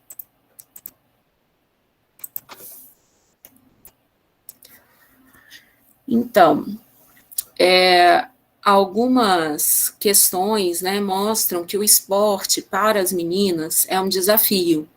Claro que isso não se define apenas para as meninas de breves, né, mas é um problema que a gente encontra em várias outras partes, em vários outros projetos no Brasil, mas a gente vai comentar sobre algumas especificidades também, né. As dificuldades estruturais do projeto, né, tanto em financiamento como em estrutura física mesmo, espaço para esse projeto. Também a falta de patrocínio e de apoio financeiro ao projeto. E aí isso também tem a ver com a localidade, né, que há uma falta de apoio e patrocínio para todos os esportes, né, o que impacta também num projeto para meninas e para o handball de meninas. A relação entre os participantes, as dificuldades escolares, o sexismo, as críticas e o julgamento em relação aos parentes e aos amigos, né, as questões familiares e de parceiros, né, namorados, parceiros, em relação ao esporte, e a gravidez e os filhos.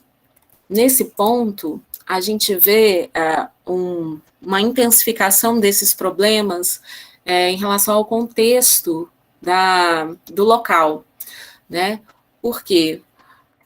Nós estamos falando de um local, além de ter uma vulnerabilidade social grande, né, há um certo reforço no machismo, no sexismo, né, um certo entendimento sobre o que as meninas devem procurar, inclusive se percebe uma certa precocidade, né, em procurar sair da família, do núcleo familiar, para que não seria um casamento, mas o que elas chamam, e os staffs, né, do projeto também falam de se amaziar a um homem, né, a um parceiro.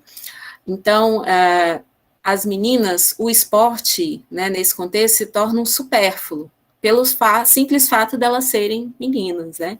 Então, isso é um problema, também apresenta a gravidez, né, ainda muito jovens, né, a gravidez na adolescência, também é algo perceptível na região, né, e o ter que cuidar dos filhos e também dos irmãos mais novos, se torna também um grande empecilho para que essas meninas participem do projeto. A gente tem visto, né, no nosso contexto político, e já aconteceu no ano retrasado, né, alguns comentários sobre essa região, né, sobre os problemas que tem e uma certa desvalorização, né, da necessidade de ações políticas em relação a alguns problemas, e uma certa banalização tanto das questões da gravidez na adolescência, do casamento precoce dessas meninas, né, então a gente vê isso que isso tem que ser trabalhado, né, e que não é apenas as questões de gênero, né, mas que por conta do contexto cultural da região, isso se intensifica um pouco mais. Então, tradicionalmente, né, a gente vê isso na literatura internacional e também aqui no Brasil, é perceptível que o esporte ele é generificado e generificador, né, ele tem especialmente os esportes coletivos, né, com bola, de invasão, eles têm uma prioridade para os meninos e para os homens, né, e mesmo quando as meninas têm acesso a esses esportes, eles têm uma matriz heteronormativa, ou seja, elas devem formatar os seus corpos, né, e todo o seu ambiente para provar uma coerência entre o sexo biológico, né, seu comportamento de gênero e sua atração sexual. Então, essa imposição, né, dessa coerência entre sexo biológico, gênero e sexualidade, ela acaba impondo às meninas vários comportamentos que levam a um afastamento ainda maior do esporte. Então, além de ser um contexto onde a prática esportiva já tem dificuldades, pela falta de apoio, falta de, até de costume, de tradição, né, a gente sabe que aqui no Brasil há uma tradição maior no Sudeste, no Sul, em relação aos esportes, né, e ao apoio aos esportes, e além, né, desse contexto que afeta toda a população, ainda tem essas questões de gênero. E uma fala, né, que a gente ouviu nas entrevistas é que as meninas são pressionadas a deixar as suas casas, também, de certa forma, pela comunidade, porque elas deixam de ser uma boca a se alimentar em casa, né? Então, se elas se juntam a um parceiro, elas também passam a ser responsabilidade, né, desse parceiro.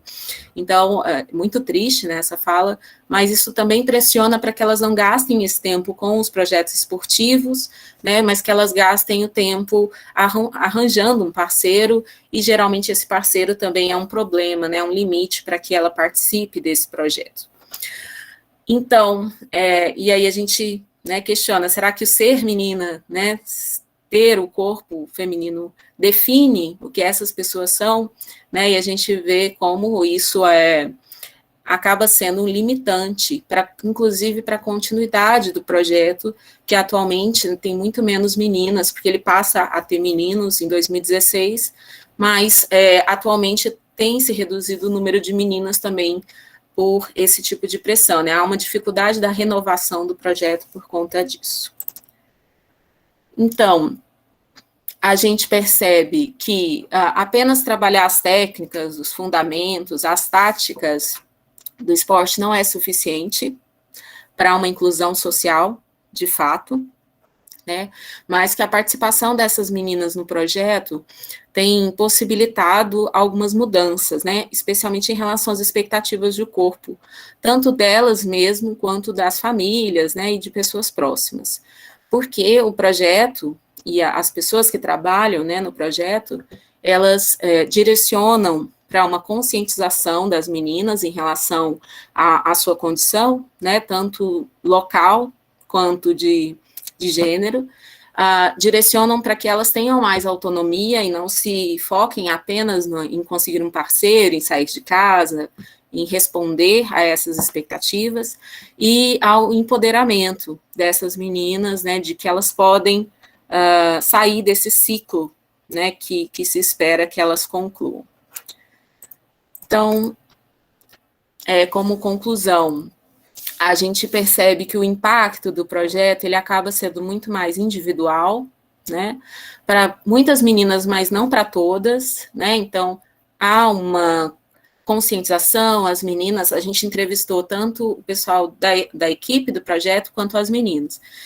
Então, a gente percebe que há uma conscientização das meninas mais velhas, né, que passaram mais tempo no projeto, e que elas têm mais opções na vida, né, por terem visto isso no projeto, mas que, infelizmente, as mudanças do resto da comunidade, né, de toda a comunidade, das pressões que elas sofrem externamente, são mudanças muito tímidas ainda, né, e isso, com certeza, porque o projeto não é uma bolha, né, ele está presente nessa comunidade, e outras instituições, outras pessoas também precisam desenvolver essa conscientização, né, e trabalhar pelo empoderamento dessas meninas. Bom, pessoal, era isso, muito obrigada, e à disposição para conversar. Thank you very much. Thank you. Thank you. So, now we had these two very interesting presentations, and I think, and I hope there will be some questions. We have time. 50 minutes, I think, about. So who wants to ask something?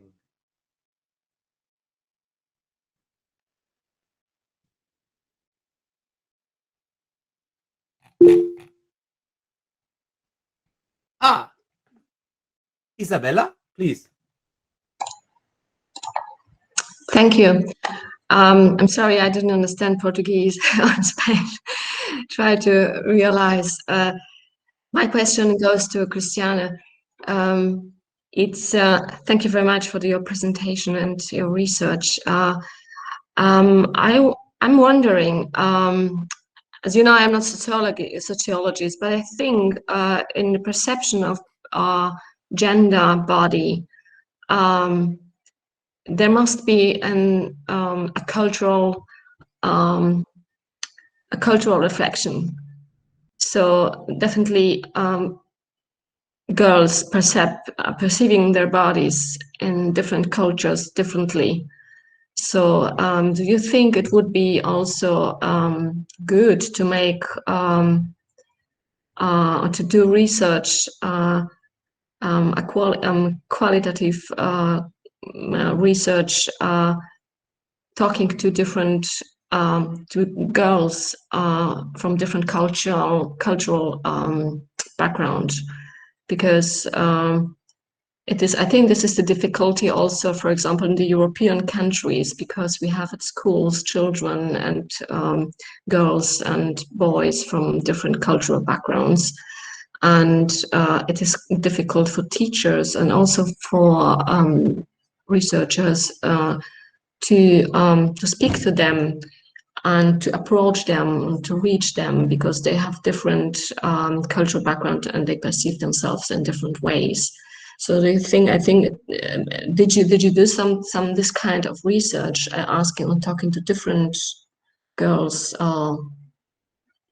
approaching different backgrounds of this participants of your research?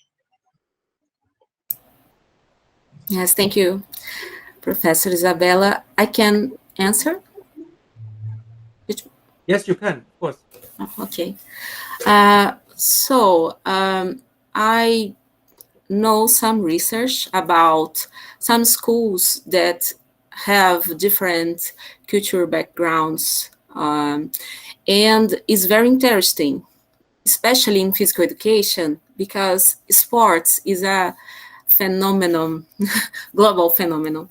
So it's possible to discuss some things. The history of sports is similar in Occidental,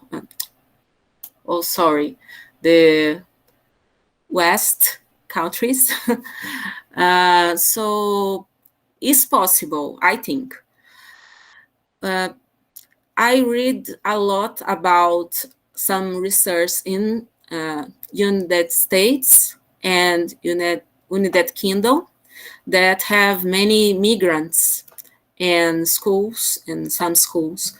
So it's possible, but I never read research with different countries, so different. I read one about these two countries, Kimberly and Oliver, in United States and United Kingdom, and David Kirk also. They study 3 schools, I think, and some research about New Zealand, that research about the natives in New Zealand. I forgot the name.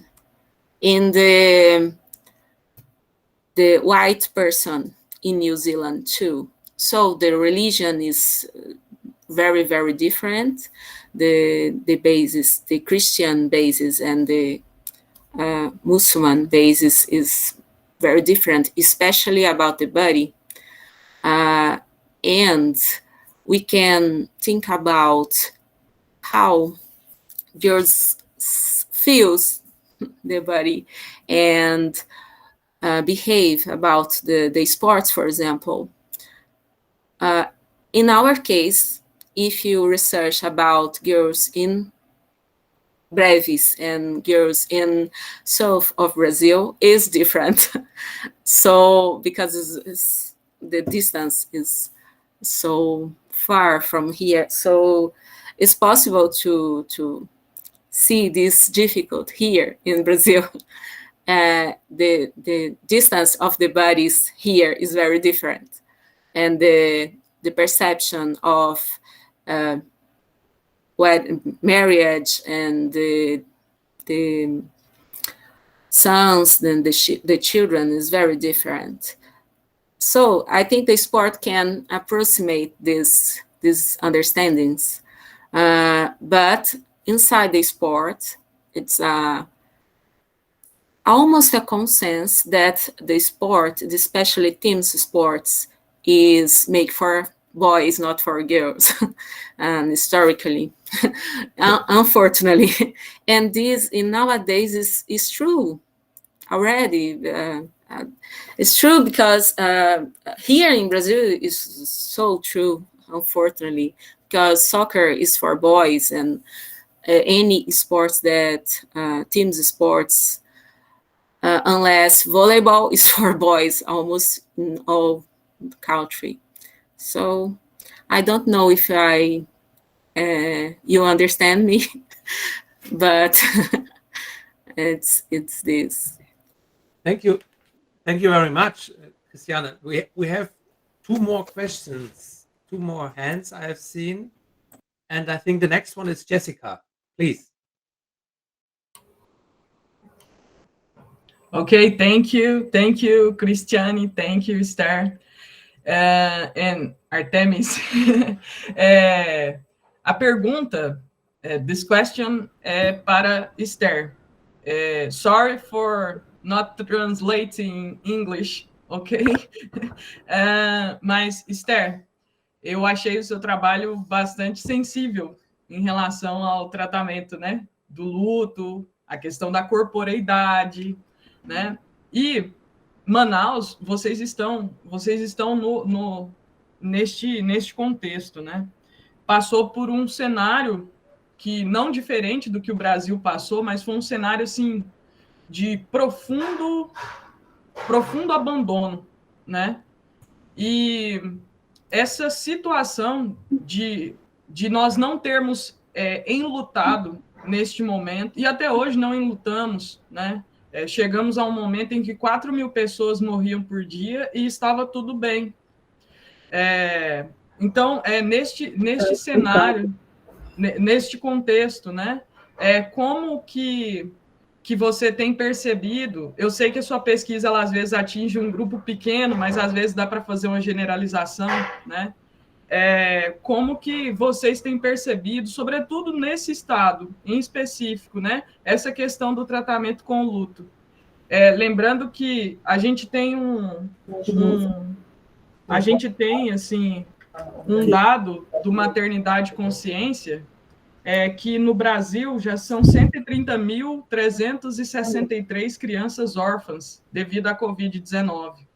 E este é um problema que terá que ficar conosco. Staying with the problem, the trouble, né? Staying with the trouble. E isso tem, né? Como que a gente pode pensar nesse cenário de sala de aula? Como você lidou? Eu achei muito bonita a arte que a menina fez. Ficou belíssima aquela arte, né?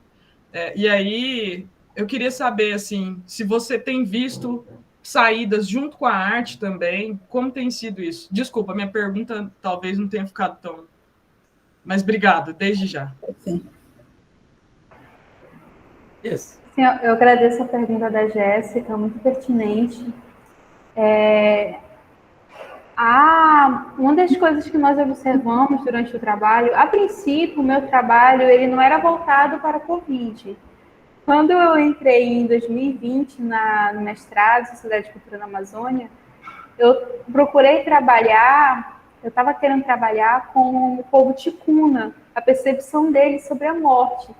Então, dado o momento histórico do Brasil, e especificamente de Manaus, no início desse ano, no primeiro trimestre, foi o trimestre que mais houve um enterro em massa de pessoas, e também foi o mesmo período que teve a crise de oxigênio, de falta de oxigênio aqui na região, no estado do Amazonas. Então, a minha orientadora, a professora Artemis Soares, ela ofereceu essa mudança de temática. Não, já que eu já falava sobre morte, eu já trabalho com esse conceito, com esses tabus, então por que não falar sobre Covid? Trazer a Covid para esse palco e justamente essa minha procura, essa minha busca de questionar, de desmistificar também a Covid, tentar ouvir o que esses alunos têm a falar. É um grupo pequeno com que eu trabalhei, de 4 alunas, mas é interessante porque eu passei por 3 escolas diferentes, propondo para a direção dessas escolas, gestão, de eu apresentar, tentar trabalhar com os alunos, com as turmas sobre Covid, sobre morte, sobre história do corpo. No entanto, as gestões anteriores, nenhuma quiseram. Não, nós vamos tentar, mas teve uma que aceitou, só que só um aluno apareceu. Só um aluno se ofereceu a participar. E aí, com a ajuda da professora Artemis, nós encontramos esse centro educacional e mesmo oferecendo para várias turmas, apenas 4 aceitaram participar. E uma coisa interessante, são 4 mulheres, 4 meninas participaram. Não foram nenhum homem, foram as mulheres que se posicionaram, não, nós queremos falar sobre, nós queremos... E uma delas é filha de 2 médicos que estão na linha de frente do combate à Covid-19. E essa aluna, quando ela apresentou a visão dela, que ela falou sobre... Ela fez um desenho sobre um homem com sinais de frequência atrás deles. E ela disse que o corpo, quando ele está vivo, entre os vivos, ele tem uma frequência. Quando morre, ele continua uma frequência, só que diferente. Em outro ambiente, em outro lugar. E ela aprendeu isso com os pais dela, e os pais dela estão na linha de frente da Covid. Então, a observação dela, ela poderia muito bem dizer, não, eu não quero falar sobre morte, porque meus pais eles podem correr risco de morrer, eu não quero falar sobre isso. Mas não, ela queria falar sobre... E dessa oportunidade para que os jovens falem, os jovens muitas vezes são silenciados, porque são jovens. É adolescente, não tem nada para falar, não tem nada para dizer, eles não têm nada base teórica, não tem nenhum autor para respaldar. Mas dá também essa oportunidade, porque a percepção dos jovens é justamente a percepção que o Le Breton trabalha. Eu trabalhei muito no meu projeto, Antropologia dos Sentidos e Antropologia da Dor. Eu adoro as obras dele porque justamente estão ali conversando, dialogando com esses sentidos, essas percepções que atravessam nossos corpos, que nós somos o filtro do mundo. E todo esse ambiente histórico que o Amazonas está vivendo, que Manaus está passando, é um ambiente perfeito para isso, para dar essa oportunidade para ouvir, para questionar. Porque a morte, ela nunca foi necessariamente um tabu. Mas agora, as pessoas estão vendo direto, morte, morte, morte, morte. Sim, é um momento para nós conversarmos sobre, para nós trazermos para o palco as discussões sobre isso, não sobre a morte da Idade Média, como eu trabalho no meu projeto, mas também a morte hoje. Como é que era a máscara, aquelas máscaras pontudas, para que serviam? E as máscaras hoje? Qual a diferença delas? Tudo isso eu trouxe durante os trabalhos com os alunos e justamente foi essa tentativa. E eu sou professora, então é o meu dever cativar os alunos, é meu dever oferecer para eles, mostrar para eles um mundo. E tentar ali sempre conversando, mostrando que história não é só aquele túnel do tempo, que uma coisa aconteceu lá atrás, não acontece mais. Também tem esse diálogo, essa conversa. Justamente isso. Obrigada, Jéssica, pela pergunta.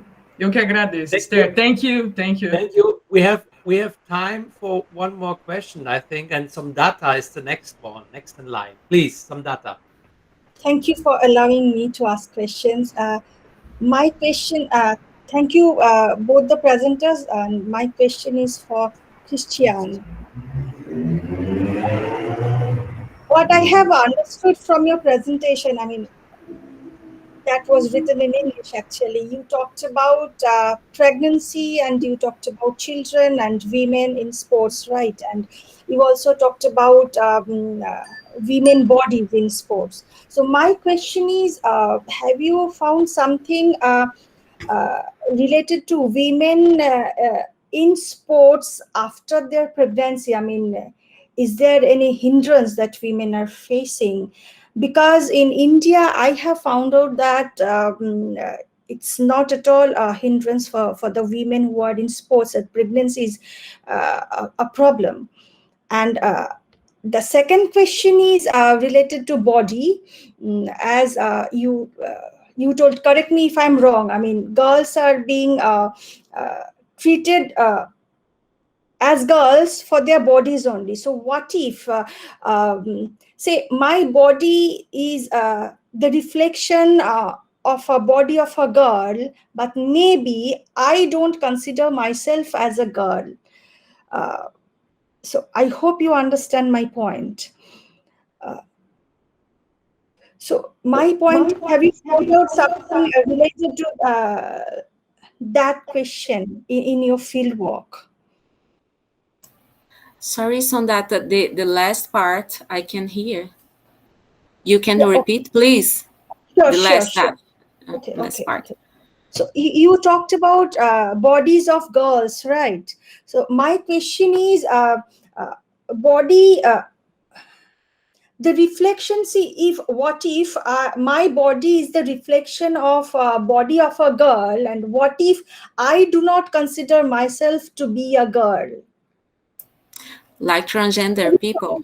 Yeah. Yes. Okay. Yes. So there is a subtle difference between sex and gender. So my point is that what have you found out in your fieldwork regarding that point? Okay, I understand. Thank you for the question, Sondata. First, here in Brazil, and especially in the region that we research, the problem from the pregnancy is not the physical injuring of sports, but is the responsibility from girls and mothers from take care of the children. It's not a responsibility for the fathers and the boys, but is a responsibility for the girls and for the woman. So here is the big problem about the pregnancy is this, because if a boy, it's a teenager, has a children, has a son or a daughter, almost times he don't need take care of these children. His mother or his girlfriend have the duty of take care of these children. So in our research, we don't found the problem about the injuries. Old times here, in the historical research, you found this. These injuries of the body of woman is used like a justification for girls can't play soccer or fightings or other kinds of sports. And here, until 1985, I think, is prohibited for women play soccer, for example, and other sports. Now is not prohibited; it's allowed. But this idea of the woman is the responsibility, has the responsibility for children, is unfortunately continues. For transgender or transsex people, I think we just start this discussion.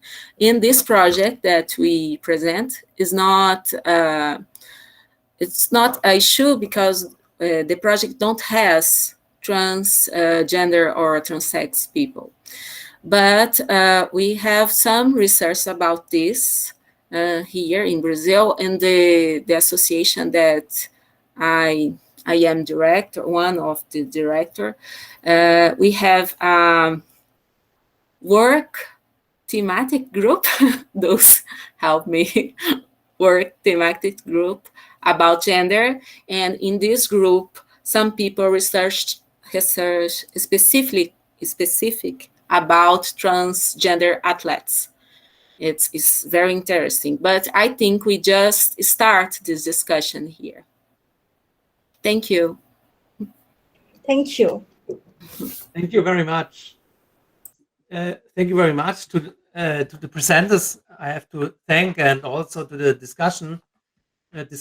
And I think this was a very interesting session, and I think we have a very fruitful day and very fruitful insights today. And I think we can continue tomorrow with our great sessions and with our program. And I would like to give the speech to Dulcie for closing the day or the session. And thank you very much. And I enjoyed very much your presentations, and I hope to see you tomorrow again. Thank you. Yeah. Dulcie, Oh, thank you so much, Dietmar, Professor Dietmar. It's a pleasure for us. It was very interesting session also. So we have 2 interesting sessions today. And tomorrow we will start 10 a.m. 10 minutes before we open the floor. And it's all. See you tomorrow. Thank you so much.